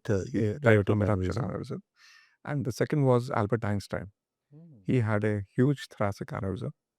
And the treatment at his age was tying a cellophane tape around it. Can you imagine an pulsating artery getting sealed by a cellophane tape? So he re-ruptured and unfortunately passed away from it. But fortunately, the treatment was the same. Open up the tummy, do a plumbing job, bypass that. But there are now techniques where we can do this completely through needle holes from the groin. So we make holes in those, put in stents, get all the arteries growing, and the patient walks in and walks out. But how does one know somebody has an aorta problem? Usually by ultrasound or a chest X-ray or even a CT scan. Some other symptom, some other problem will show it here. Yes. So you invariably catch it Okay. early, and you treat it early. That goes back to the fact that do your medical tests, pretty much like you do your annual whatever you do as part of your lifestyle. So in Western world, there is a very strong advocacy of regular screening. Yeah. For these, and I think we as Indians should also learn that we need to respect our health. Go back to screening for diseases, whether it is for diabetes, whether it's for blood pressure. How many of us actually get our blood pressure checked every few weeks? Someone who I know wanted me to ask you this question, and let me just ask you. And he says, Kunal, ask Ajay, why is it that some of us still fly abroad for some treatments where the Indian fraternity is the same Indian doctor there as well, and the Indian doctors who are back in India or who are native from a competency, ability, capability perspective are the best in the world. We are the best in the world. So why is it that some of us still fly abroad? Actually, in today's age, there's no need. There's no need. There's absolutely no need. We are getting new and new hospitals, and these hospitals are usually well funded, and we will probably have better machines across the world in India today. So the robotic machine that we just saw is the best in the world. So there's no better. Our radiotherapy center is the best. Our laparoscopic center, the robotic systems. So, and they're all trained. So we've all been trained outside. We have been trained in India. We're trained to gone and visited one of the best centers and come back and operate it. So I think the most humane and the best system of doctors and the healthcare system as the nurses, the support staff, absolutely, is in India today. Yeah, the world is flying to India to get operated, yeah, or getting treated. Yeah, and that's also seeing in the policy what the finance minister in the budget today, not today, but a few days ago, she spoke about. So I think it is more of fact that I have been to US to get operated. Unless it's a very, very specific surgeon you're looking for or a specific procedure that only perhaps maybe that surgeon is not available for that very specific aspect in India, then you probably might go out. But for 99.99% cases, you don't need to. Everything is here. So I put the most complex organ, which is the brain, right on top, and let's say I put the most, how do I say, mortality rate, which comes from pancreatic cancer. Am I right? Between these two, we have the best in the world right here. All our hospitals are equipped with that. Yes, we are. You just have to find The right doctor at the right place, and of course, Yeah. And fortunately for us, again, our healthcare system is getting specialized. So you'll have hospitals which are dedicated to cancer, Correct. dedicated to gastro, Correct. dedicated to neuro or cardiac. And is that It is a good. better way of doing things? Yes, because Rather than having a very generic general hospital so kind of thing. we are a more general hospital. Got it. So which is good because Because everybody can come in Correct. and get treated for. Correct. But if you're going only for a cardiac bypass, you don't need to Right. be Then you even go to, let's say, an Asian heart or something. and get that thing sorted out. Because then they will also take up more complex cases at a much higher frequency of doing it. Does the R&D, okay, so the way it happens is you do your complex surgeries, and then you discuss then in within your fraternity. And is it learning by doing? Is it learning by learning? Is that how you upgrade yourself as well? Yes. So we have CMEs, CMEs, we have conferences. In fact, yesterday evening I had a CME where one of a very nice vascular surgeon from Germany, myself, one from Hyderabad, one from Wardha. So we were all four together talking to an audience of more than 120 people. So free flow of discussions, ideas, and showing our cases. How do we do our cases? How does the German guy does his cases? He's a master of it. And do you learn from them as well? We learn from them. And at times he says, I never thought of doing it that way. Got it. The way you guys do it. And I'm going to try it next time. And it's mutual learning which is happening. And you get ideas out of it. So people who are in our audience also are learning through us. So we interact. So it is learning by learning. So I've also been to this German guy's hospital and stayed with him for 3-4 days, understanding what's the system behind it. So the technique may be similar, but understanding the systems behind it, which make it easier, how to streamline those systems is equally important. I think this is where our Indian doctors are learning, getting better. How do we streamline our systems? How do we streamline our procedures? Got it. So that we get better results with less hardware. When you hear of institutions like the John Hopkins, do we have similar institutions? We have AIMS, we have the CMC fellow, we have AIG. So we have. So it's at par. It is at par. It is at par. Beautiful. The only difference is we may be not publishing as much as we do. And it's got to do with workload. Got it. So 1.4 billion people versus whatever. And so if they're working probably the same hours, but they are doing 50% of it is work and 50% is publishing what they are doing. We do 80% or 90% of work and just 10% of us are spending time on publishing. So that's why we don't have as many papers being published across the world. But you have those many surgeries being performed which no one else in the world does. Or the number of surgeries that we do. Yeah. So practically all hospitals today run full and they're all operating from morning 8 to evening 8 or maybe even longer. Tell me something. We have this perennial conversation about the new generation, right? Obviously, there are new generation doctors as well. There are new generation nurses as well, radiologists as well, everybody, right? Is there a difference in your fraternity about new generation? What is the conversation going on with the older doctors about the newer doctors? You were new 30 years ago. I was. Yeah. And I think it's true for all generations to come. The last generation is too old to understand what we are doing. And the old guys are always saying that these guys don't have it. But eventually they do. But I think the change is got to do with patience.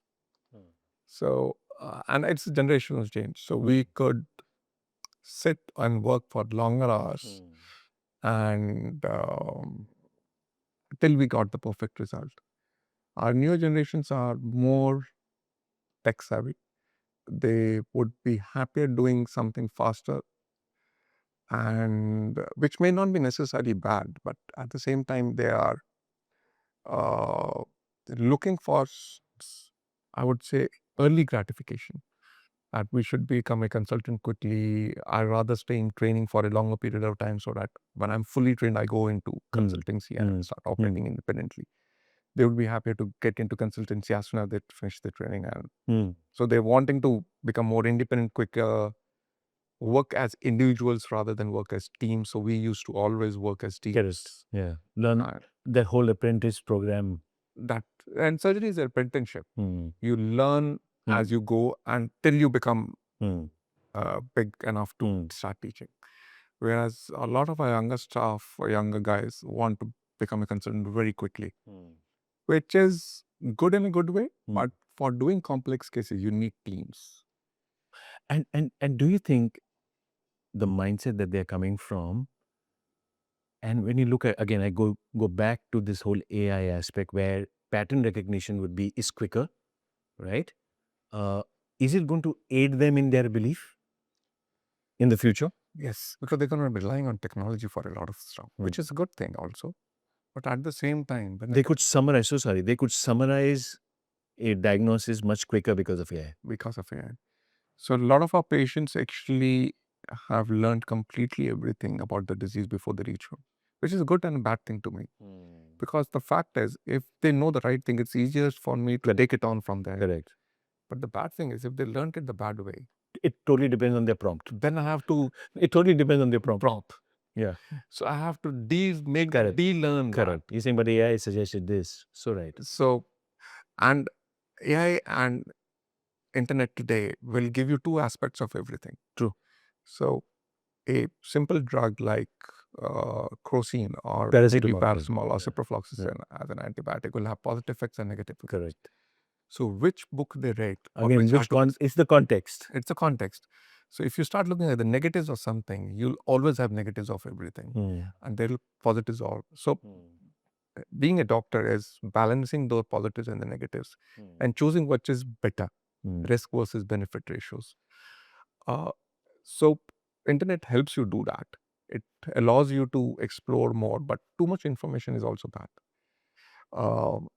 But at the same time, 50 years back, we were not providing any information. It was just doctor who used to order and everybody had to blindly follow.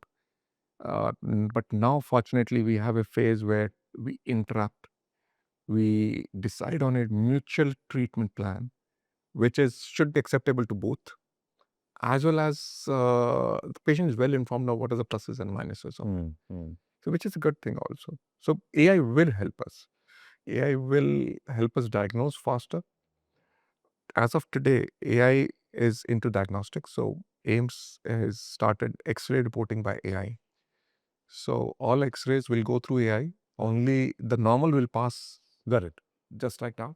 Got it. If it says it's something, it will be somebody. Then somebody's reading it. Reading it again. Got it. So you're seeing many more X-rays today. Got it. Getting reported in a shorter period of time by less number of and people. Also, if there is an element of human error, it can. It can. Yeah. So they are today a second set of eyes, which are automatically doing it, rather than two people sitting down and doing it and tiring themselves out. One set is always there. So in a positive future world, two things or three things can happen simultaneously. A, if we look after the health, there is no doubt in the world that I think pre-independence, our mortality rate was about 58, 59. Much less. Much less. Today we are at about 72. We had 68, 68, depending. I think a lady is 72 and a man is 68. And I'm sure, let's say a decade from now, through whatever, healthy living, 80s. Conscious living, will be about at 80s. So, and then element of AI, where pre-diagnostics, pattern recognition much earlier. Predictive health. And earlier and better drug deliveries and drug manufacturing. And to the point which you spoke about, Indian robots coming in, or for that matter, so many other technologies kind of coming in, right? Tell me something. When you look at engineering institutions, management institutions, architectural institutions, law institutions, they always say, you know what, at least in India, this 10% is good. 11th onwards, everyone is the same. Is it true for medicine colleges as well? Medical colleges, sorry? नहीं, ऐसा नहीं है. ऐसा नहीं. क्यों? ऐसा नहीं है because fortunately, I still am very optimistic for teachers. Because the fact is, most of the people who come into medical field are wanting to be doctors. Very True. few of them are actually forced by their parents. So right. So engineering, It's not like an engineering kind of thing. they can't. You can be forced to Correct. become an engineer. So right. But MBBS being such a rigorous program, it filters out a lot of people. So right at the beginning. And there's a certain amount of dedication attached to it. And they also know that unless I finish it well and are ready to take the next phase of being an MD or a DM, I need to dedicate my life to it. So if somebody dedicates his life to it, he'll always try and come out better. The same is true for teachers. So you may not have perfect teachers. I got it. But they're dedicated teachers. They're dedicated teachers who are there because they want to be there.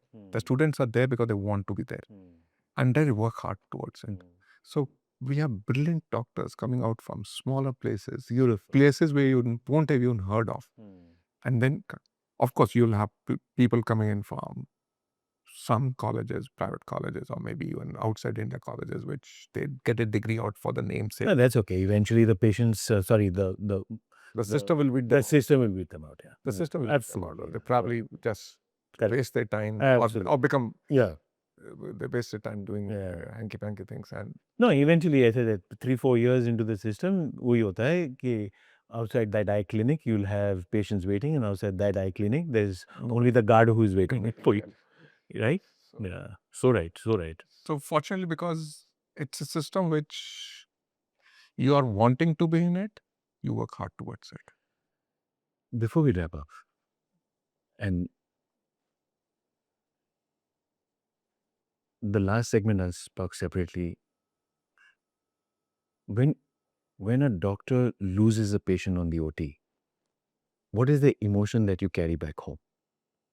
You don't eat well that day. You don't sleep well at all. To the extent that a patient is sick, and I had a patient who was sick just 3 days back. She's better now. But I just saw her while I was leaving. So we got her admitted, and I think the whole staff and everybody walked on her throughout the night. I think I slept around 1. I think was on phone every hour throughout the night. Would wake up, call up how things are, change medicines accordingly. Our residents would call me up every 3 hours. Said, this is the progress. It takes a toll. But I think that's why we are there. That's why we are working for becoming doctors. And a death takes a much higher toll to us. How do you face the families? It is difficult. It is Always. difficult. Even now. Even after every single time. And there will be times where the patient was too sick and the relatives know it, that it's the last moments. And maybe it is easier to counsel them and talk to them. But if it's a younger patient, or it's a sudden death, or it becomes a terrible time. And you carry these emotions back home? Yes, we can. How does the family support you in all that? They know by one look at your face and you know something. And they'll leave you alone? Or they will be the silent partners? They will be silent partners. They'll be sitting with you, talking to you, trying to divert your mind. But that 4 to 5 days till you bounce back with a patient who went off better. It does that for a long time. And when you can tell, you it also affects your function. Reports have been reading the there is a note cardiologist, cardiac surgeon, he died. Right? And the question is, he knows his system inside out. Could be in a high stress environment. You not sleeping at night, back every day 7 o'clock here in the morning, 8 o'clock, and leaving at 12 o'clock. This rhythm, how do you keep on just doing this decades after decades, year after year. You're right, Kunal. There was actually a study among doctors in Kerala where the general population has a life expectancy of 68. Doctors had a life expectancy of 58. So we were dying 10 years younger. Jesus.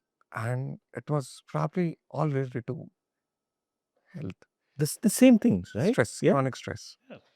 and being awake in the night. Yeah. And we, as doctors, are so much invested into patients now. Hmm. That every single breath we are breathing in and out with patients in our mind. So regardless whether the doctor is in Medanta, Or anywhere, Fortis, or any, Columbia, Asia, anywhere. absolutely. Hmm. They could be in government, they could be in private. Hmm. You're constantly on form where they're just one-to-one with patients.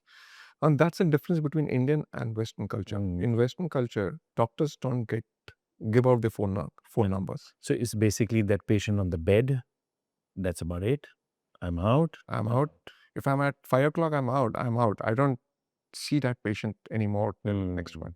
Whereas we in India, we still talk to our patients. We still are wanting to know what's happening to them. So I'll And then sometimes it's much more than just the medicine conversation. It's more at a deeper level as well. And I think we start taking our health seriously when we're in the 50s or late 50s or 60s. But it's actually too late. We should start taking care of ourselves in the 30s. So alcoholism and smoking is fortunately not too much. In the doctor fraternity. Obviously, when you know the outcomes. You know the outcomes. Yeah. There is, but it's not as much. But I think the major crux where we suffer is the chronic stress. The chronic stress. And that's the single biggest killer any which way. It's been recognized as the #1 killer today. And we still do not know how to take care of ourselves from the chronic stress point of view. When does a doctor hang up his boots? Never. Never? Never. Never. Never.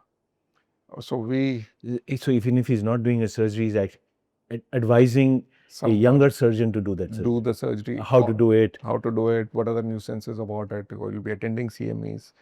Or he will, for the sake of it, he'll just be reading about what is happening in this field in the world.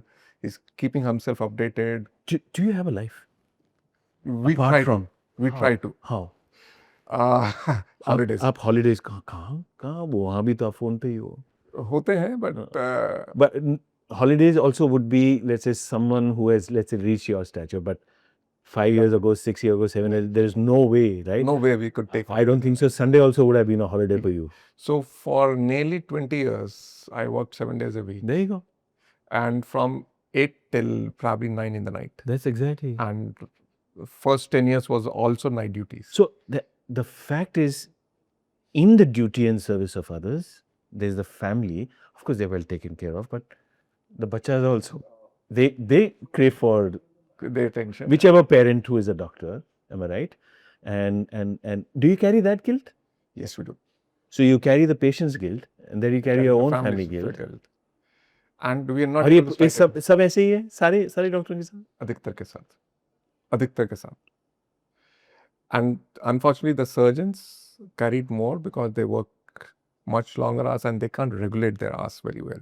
But कोई surgery लंबी खिंच गई तो खिंच गई. You can't do anything much about it. Ajay, I've known you for so many years, and you know I love you as a dear brother. When you look at your next 10 years, what more? What more? I think one is training my juniors well. I think training and education. That legacy to be passed on. Yeah. Because surgery is an art. Surgery is never about reading, and you can't read surgery in a book. You have to see, you have to learn, you have to relearn till you become a master, and then you have to start teaching till they become a master. Because surgeons have a fixed lifespan, the surgical lifespan. At some stage, your hands will become weaker. You can't sustain longer surgeries. So you need eyes are also weaker. And the posture and the ergonomics of it. Got it. So you need to pass on that knowledge. And that can only be passed on not by writing books or journals. You should do that. but at the same time, you need to teach a genius physically. So that you'll is go what- into this teaching profession now. So I am for last 10 years, but that phase will increase. Increase, correct. So assume it's 40-50% now, it will become 70-80%. 70-80%. Yeah. So the second part will be obviously concentrating more on preventive healthcare. So I think as you grow older, you become wiser. So you don't just want to treat diseases, you want to see how we can prevent. So getting that awareness out into the people where can something be done in your 20s, 30s and 40s, getting that technology and getting that message across where you can spread that knowledge that try and prevent these or at least if you have it, get it treated early. So that's equally important for me. So getting that awareness out into the market. So that's my second agenda today. Just giving back. Just giving back. Third is at some stage maybe advisory roles to institutions, to NGOs, to others where how do we in general improve the status of the society? And it could be from an environment point of view, it could be from the medical point of view, it could be from the cultural point of view. So all three. And obviously, the last one will obviously be stay more with family now. You don't want to carry that guilt in your old age. So once your kids go, I read a very nice article and probably true for US and other Western world where the kids move out and never come back. So by the time your kid passes 12th, he has spent 98% of his time he'll ever spend with you. So right, yeah. So right. I'm seeing it through Chanel right now, you know it. So in 2 years' time, when my son passes 12th, 98% of the time I ever spend with him is done. I don't want to waste those 98 hours, percent of my time. Be absolutely with him. With him. At least, and then of course he's any which ways. Anyways, he's going to be doing whatever he needs to be doing. What else? Tell me. What else? What else? After that, traveling, exercising, and taking care of good health. And how good is your golf now? Not too good. Not too good. Not too but good. I've started jogging. So you started running again? Yes, I've started. Despite an issue, I've started running. So this year's resolution is probably start getting better. So Matthew Polman, he is one of the chief legal counsels for Four Seasons Worldwide. Last year, I think, or 2 years, he has run every single day and he travels, I think, 250 days of the year. But wherever he is in the world, he runs. And he keeps a tab of everything, even if it means 20 minutes. I will kind of. But do you enjoy running? Yes, I have started running. So despite the knee pain, I keep running. That's the only way I can make my muscles And why strong. is there a knee pain? Because even I have a knee pain. It's probably because I had a injury during one of the treks. So kya kare? Just exercise and make strengthen the knees, keep on running. Keep on running. Right? And don't overstretch yourself. So if you're in real pain, don't. If it's an ache, then you probably can. The last segment which there are more 50-year-olds who will listen to this conversation, but to the 30s and 40s, to people like Soumyajit, right, who are getting married in their 30s right now, what should they take care of? 3 things, 4 things. For them to have this beautiful long life till their 80s and 90s. So I think the first thing is take care of your health. Money will come and go. You'll have plenty of time to earn money and enjoy life if you have good health. Have an occasional glass of wine, no problem. No problem. Be happy. Don't take chronic stress. Don't take chronic Good amount of stress is very good. Good. Right? Don't take. And no smoking ever. No addiction. And no processed foods. Yes. No high sugar, high salt. Am I right? Yes. People in their... And of course, annual health checkups. Am I right? And they're cheap these days. 800, 700 rupees. अरे यार एक बोतल कम पियो, एक picture कम देखो, करो लेकिन 40s to 50s. And I'm telling you, you're blessed to be in India today, where you give a phone call at 12 in the midnight. So right. Or you sit on your phone, you order a test, somebody will be at your home at 6 in the morning collecting blood test. For the uninitiated, tell them what happens in Canada and the US. Nobody in the rest of the world can have that facility today, where you order a test at 12 in the night and there's somebody at your home at 6 in the morning collecting samples. Nowhere in the And world. including surgery or including, let's say, if you have a tooth pain in Canada. In Canada, tooth pain, forget about it. You can easier to fly to India, first class, get your treatment done, and then go back, and it will still be cheaper. Yeah. So I can absolutely assure you, none of these Western systems can cater to the kind of healthcare that Indians provide today. Beautiful. You can walk into a surgery office, you can walk into a vascular surgery office and get your treatment started on day one. So a patient with gangrene walks into me, calls me up at 7 in the morning. Sir, I want to come and visit you. Comes and sees me at 9. I get an ultrasound done for him. By 10 o'clock, he sees me with the report. At 12 o'clock, I can post him for surgery, or maybe at 1 o'clock, I can post him for surgery. In Canada, it takes you 6 months to see a vascular surgeon. To get a Doppler done, it takes you another 45 days. To get a CT angiography done, it takes you another 6 months. By the time you go into surgery, it will be at least a year before you first had your symptoms. And and what I marvel at today, wherever we are today, and we are developing. Tomorrow, when we are developed, the same ethos we'll carry. Right? And India is going to be such a beautiful, beautiful. It is. It is. And the kind of care that you are provided here, it is nowhere in the world. Nowhere in the world. Ajay, the 50-year-olds. We are are. little, one summer above 50. I'm few summers above 50. I'm still not that summer over 50. I mean, only the winter over 50. Oh, you're only the winter over 50. I'm few summers over 50. Tell me something. ये हमारे को डर लगा रहता है. कभी कोई ये हार्ट पेन हो रहा है, ये हो रहा है. कुछ नहीं है. ये क्या है? डर है कि the how do I say, the future is, the past is longer than your future. इसका डर है? इसका डर है कि क्या मैं तो नहीं अटक गया. But regular checkups assure you that these are nothing. And what should they be doing? Tell them what are those checkups? That's non-negotiable checkups. I think one is blood sugar. Blood sugar. Yes. So blood sugar, and to some extent there is an insulin resistance test. I think those are compulsory. Compulsory every year? Every year. 6 months? Every year is good. Okay. Till mid 50s or early 60s. Till 60, and then after that maybe even 6 months. ठीक है. So, okay, done. One. Second is getting your blood pressure under check. Got it. A lot of people neglect that. Nowadays you have the digital one. Are they accurate? Best is to take it to your doctor. Got it. And get it checked. Got it. So, if both of them are showing the same results, you're okay. Got it. Is it true that Europeans, the measurement of the diastolic and systolic is different to India? Yes, we are. It's no longer 120/80? It should be 120/80. So, there were parameters where they said that as you grow older, you can go up to 160/90. Okay. But 140/90.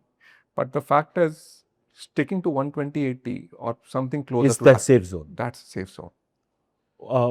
And people who often complain कि शायद मेरे heart में pressure आ रहा है, what kind of tests should they do? Start with an ECG, follow it up with an echo. Now, there's a strong recommendation coming, and people who are at risk. So, if you have a family history of heart problems, you have high cholesterol level. So, another test I was coming to was cholesterol level. Then the liver function test, the kidney function test, the CBC, which is hemoglobin and all. So, a lot of Indians, especially ladies, have very low hemoglobins. And there's not eating enough or eating proper food to sort of make up for that. So, if we can get all those tests done and know that where you're going, so fibroscan at some stage where check how much is the fatty liver there, getting a prostate checked if you're over 50. Could you give us these tests? We'll put it in the link for them. Okay. Maybe your office could give us these tests. I will ensure that we get these tests done, so that. So, I think those yearly tests will, to a large extent, elevate any fears of it. So, and from a diet perspective, what should they be doing? High protein? High proteins. Exercise. So that the muscle which is degenerating, you regenerate them specifically. High fiber diet. High fiber diet. So, a lot of our green raw vegetables, oats, millets, Again. I think they help you in digestion. Got it. They don't allow the sugar to get absorbed quickly. If it's not, you never get a sugar spike. If you don't get a sugar spike, your liver has adequate time to digest food. You don't feel that dopamine high on a fall. So, I think getting your food things in order will take care of 80-90% of your problems. People, 5 aspects where it comes in my feed every day: magnesium, creatine monohydrate crystals, zinc, vitamin D, B12. B12, of course protein, and omega 3 3 fatty acids, fatty acids. and fish oil wala. When you look at and nowadays you have some really great Indian founders who have come with very clean testing, clean ingredients, sourced ingredients. Should they be taking these vitamins on a daily basis? If not daily, but on a weekly basis. Which ones? I think vitamin D is one. Vitamin D. Okay. I'll tell you why. Now, traditionally, we never had vitamin D deficiency because obviously we'll be in our banyans and running in the field and playing football. So we're always wearing our shoes. We are not going out that much. We enter our office at 8. We leave our office at 8. So we're never seeing sunlight. Recycled air. Recycled air. So we're not taking as much milk. Milk as it is we don't know what's the quality of milk we are getting. Got it. But the biggest factor here is RO. It kills the minerals. It takes out all the minerals. Got it. So what you're getting is pure water. Got it. But it doesn't have any minerals. So vitamin D as a supplement is as a calcium is not being eaten. And what should be the ideal dosage? Is there? Usually what we say the 60K Okay. is 60,000 units of vitamin D every week. Every week. For 10 weeks. And once your levels are up, maybe every 3 weeks or 4 weeks. All right. One sachet every week or 4 Done. weeks or so. So basically you maintain your levels. Done. Having milk or similar products which we can regulate your calcium, because as you grow older, your bones become weak. Got it. You're not exercising, so you have osteopenia. You know, because and then your calcium is not the ones who are, let's say, lactose intolerant. Do they take a supplement? They can take a supplement. Got it. And then you start getting fractures in your old age, and that's the worst thing that can happen. Because of the brittleness of the bones. Brittleness of the bone, and the bones are not strong enough. You have to So start taking it very early on from your 50s only, 50s right? only, so that you build up your What bones. about things nowadays is trending, creatine monohydrate? They're more from, I think, muscle building, muscle retention, people who can't. But I think anything which is natural is the best thing. I'd rather have kala chana, got it. and walnuts and all. Try to source as much from your food. If not, supplement. But vitamin D is something because the lifestyle is such. Because of the RO water, you're naturally deprived of having vitamin D, calcium anymore. Because your water has changed. So right. So and this is an experiment we did sort of ourselves. So earlier we always used to have RO. And we always would our vitamin D levels with at the pittance. Now we stopped RO and just put in 3 filters. So we're having the same water but with 3 filters. Our vitamin D levels and calcium levels have been okay for the last couple of years. And just an experiment we did for ourselves. So we no longer have RO at home. So if you can't get rid of RO, what about the water quality or the... So again, similar thing, a detailed diagnosis. Gift it yourself on your birthday to yourself. Absolutely. I think that's much better. Stress levels down. Anything else? Exercising, walking, the simplest thing that you can do. If you strength training at least Strength twice. training, because of the muscle degeneration, right? And if you can remove stress or reduce stress, the bad stress, I think that's the single best thing you can do. And it can be books, reducing your social media feeds. So that's a thing that nobody talks about, or they talk about but in hushed tones. True. And if I say one more thing is controlling your weight, keeping your weight in check. The BMIs as well as, So not all obese are metabolically, so diabetes and obesity are now calculated as metabolic syndromes. Got it. So they're no longer called obesities or they're called panic. So these are metabolic syndromes. And metabolic syndrome is basically a body is not able to sort of metabolically keep all these bad things away or able to digest these things. And so a lot of obese patients or fat may not be metabolically bad. Or they could be metabolically normal. And not all thin patients will be metabolically normal. So those thin patients could be viscerally fat as well as fatty liver as well. Fatty liver as well, but may not have external fat in them. And this whole thing about acidic nature of food, should that be reduced as well? We should. Hmm. So a lot of concepts have come for alkaline water Yeah. and alkalizing your food. Hmm. So all our aggregated drinks are usually highly acidic. Correct. So we can correct that. Yeah. But I think raw natural vegetables, Hmm. Hmm. salads and the things, millets and oats, which are Got it. nicely cooked. Got And it. I think Done. simpler things, Hmm. they're not very costly, but getting them into routine, they may be Correct. boring. Yeah. Yeah. So that's where you require that discipline. Yeah. So if you can get them on order, I think we're sorted. Last question.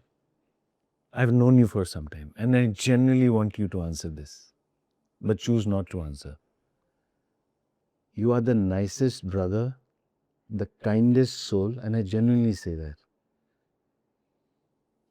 Super husband to Kanu, super dad to Agastya, super friend to your colleagues, to your friends.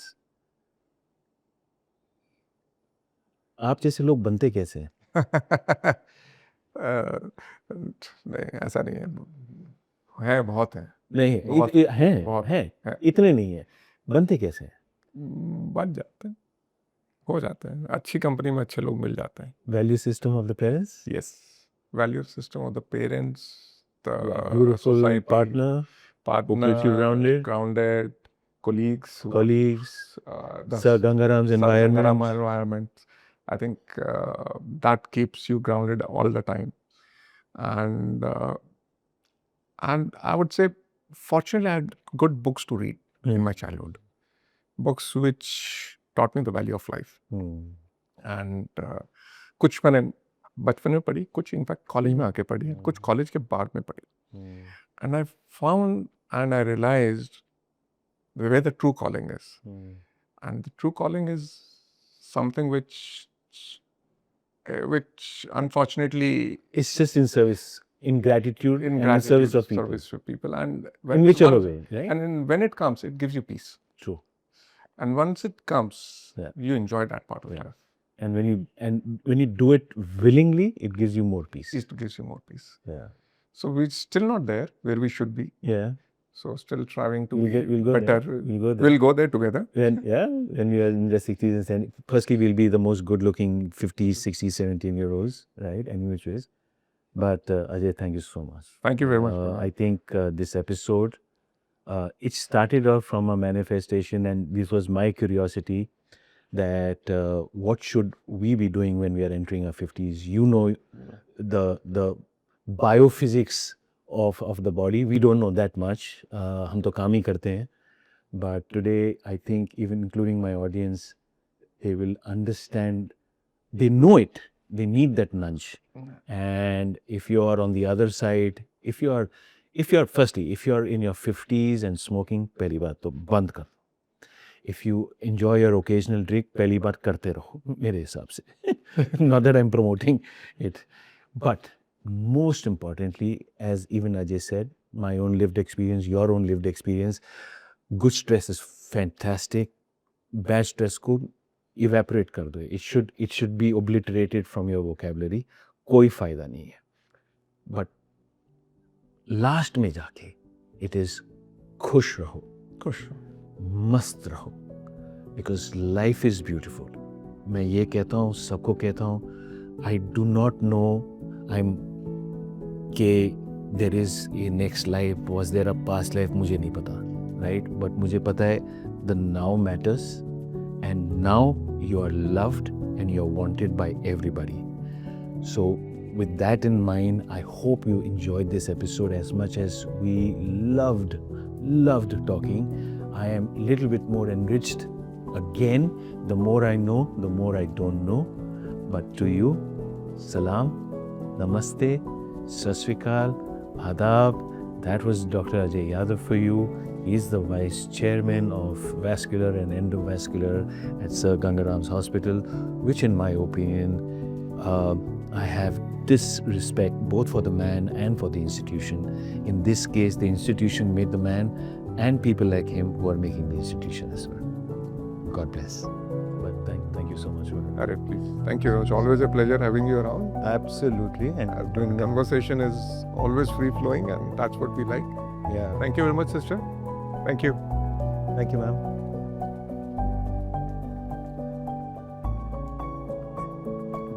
This is first time. This is the new wing. This is the new way. The old wing would look. It's just that a little older architecture, but same. Nearly same. But obviously the material is. But even the security guards from the main gate, they were good. They were good. They were nice to even the rickshaw people. क्या philosophy है? वो philosophy है. वहाँ से start हुई है. वहाँ से start हुई है, and making sure that everybody understands that, and it starts from the top and then it goes down. कि अगर हमारा boss ऐसा है, तो how can I be different? And everybody, yeah, I didn't realize this. Everybody. Tell me, any other institution in India is like this? वही CMC fellow? CMC Vellore, but वो तो बेचारे को they're catering to a different class of people. कोई नहीं होगा ना ऐसे? एक class. But आपको organizations में मिल जाएगा जहाँ culture ऐसा है. Organization में मिल जाएगा. I agree with you. कि वो आपको हाँ. जैसे आपके hotels में होता है, hospitality होती है. वहाँ मिल जाएगा. Correct. वहाँ तो 100% because they're trained to do Correct. it. Here nobody is trained. Nobody is trained. This is out of their own free will. Yes. Would you find like this in AIMS? No. इसमें नहीं. नहीं मिलेगा. एक को government का जाता है. Government की वजह से आपकी प्रॉब्लम क्या आती है कि it high रोवान आ जाता है. So कि you are at too much of power to do a lot of stuff. So this is the older part of Gurgaon. This is all Karol Bagh. this one. हाँ, this is all Karol Bagh. ये सारा area. What is that now? Those are new buildings which are come up. ये DLF की कोई midtown and वो सब है. ये से वो दिल्ली? जखीरा है. ये दिल्ली है? ये दिल्ली. That's BLK hospitals. उससे पीछे DLF के जो न्यू बिल्डिंग्स आए हैं, इस साइड पे टीवी टावर But है. I never knew कि Delhi is giving high rise अरे permissions. ये रिसेंटली अभी बन रहे हैं DLF, and this is the old Delhi Jama Masjid area and Oh, that's the one. That's the one. तो इसके पीछे जामा मस्जिद है वो सब में. Where is Connaught Place here? Connaught Place is on that side. अच्छा, that's over here. That's over here. Nice. So this is Rajendra Nagar. ये जो राजेंद्र नगर एंड यहीं से रिच हो जाता है. This is very old Delhi. This is old Delhi is there. So that is the old Delhi. But when the immigrants came here, They all were they settled they here. all settled there, right? Yes, Rajendra Nagar में. Old Rajendra Nagar, new Rajendra Nagar. तो सारा यहाँ आके रहे हैं साल. So we still have a lot of greenery. If you actually look at it, बीच में forested areas हैं हमारे पास. But unfortunately, this is not available in Bombay. Bombay is very Bombay- concrete. Yeah. हाँ. बॉम्बे में ये वाला मजा कभी भी नहीं आएगा किसी को. So we're planning more structures behind.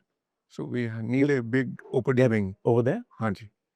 वहाँ पे we're trying to make an OPD wing where. Is this also do you know? नहीं, this is our No, sorry. hospital. This is yours? This is ours. So this complete setup is ours. So this is the old building. Got. The oldest part of the hospital is actually. And the car park is yours? Yes. Oh, car park is beautiful. ours. So ये 10 कब बना? floors. ये before we made this, we made that. 10 floors of car parking. Beautiful. क्योंकि we realized कि patient बेचारे No, but just imagine, कोई और होता बोलेगा, who's going to waste that? waste that. उस एक और बिंग बनाओ, उसमें 400 करोड़ कमाओ. वही तो. यहाँ पहले हॉस्पिटल का वो बनाओ. And this is the oldest part of hospital. ये जो आपकी येलो वाली समझ गया. part दिख रहा है. Got it, got it. So this is the oldest part. This is nearly 60, 70 years old. So the hospital is 70 years old. And this is unfortunately, unlike newer buildings which come up in one go, we are So this bits is and pieces. This is what, in my own small way, I'm doing with education. Small way. इतना सा. Not even a patch. Arey. So this is the Ganga Ram meeting we were talking about. So the family is actively involved? Huh? The family is actively involved? Yes, they are. Yes, they are. Yeah. So that's a placard. If you take photo of it, the foundation stone was actually laid by on Baisakhi is 2008. So this is by Hindi calendar. So Pandit Nehru actually did that foundation. अच्छा ये Hindu calendar से क्या हुआ है? Hindu calendar se. So you can imagine that kind of legacy we have. And if you read that, Gangaram Ka, so She set up the hospital in Lahore in 1921. Same. Same. So do you have the same thing in Lahore as of Yes, today? we have. Oh. And is अब तो खैर वो दूसरे hospital से नाम change करके there's no longer Ganga Ram Hospital there. But so when he came after partition to India, he's actually 50,000 acres. he was a big time contractor. He built their power systems, he built their lanes, roads, hospitals in Lahore. And when he came here, he got this, started the hospital, and then sort of that culture view. So his family members are still active with us. So great grandson. Like Acha, now? But are they not as son. are they as good? Humble? Some of them are very active. Okay. जैसे अशोक चंद्रा जी थे पहले. He was his not son but दामाद. दामाद वाली families आ गई हैं. But जो some of the ladies are there and they're still as active as they can be. But technically they don't have say in the hospital administration. They have a say that they can. They have a vote. They have a vote, but they can't take away even a rupee out of it also. Got it. So the trust cannot take even 1 rupee out of the hospital. That's how he is. That's how his son-in-law was Dharamvira. So we have a Dharamvira Cardiac Center. So that he's an IS officer. So he made a constitution of the hospital so that not even 1 paisa can be taken out by the trust. So everything has to go back into the hospital system. Everything has to go back into the hospital system. And that's a vision. So all the doctors who are working as management don't get paid to be a managers. So जैसे मैं अगर कल chairman बनता हूँ तो I don't get paid extra. If I become a trust member, I don't get paid extra. आप अपनी OPD से कमाओ, अगर OPD से जीरो है तो आपकी पे जीरो है. और वो 25% फ्री में करनी करनी. But people come with that mindset. Come with that, and we are very happy to be a part of that mindset. So आपको कोई that philanthropy वाला जो एक सबको कीड़ा होता है, You're living ecosystem of that. you are living it. So it is part of you now. That's what I'm saying. It's a living ecosystem. So It's not something which is planted So, or a vocabulary. because it's part of you, you enjoy it now. And I think that's the kind of vision we are looking at. At some stage, if hospitals can emulate what we are doing here, it's the best thing that can. Beautiful. But thank you so much. God bless you. No, seriously, thank you.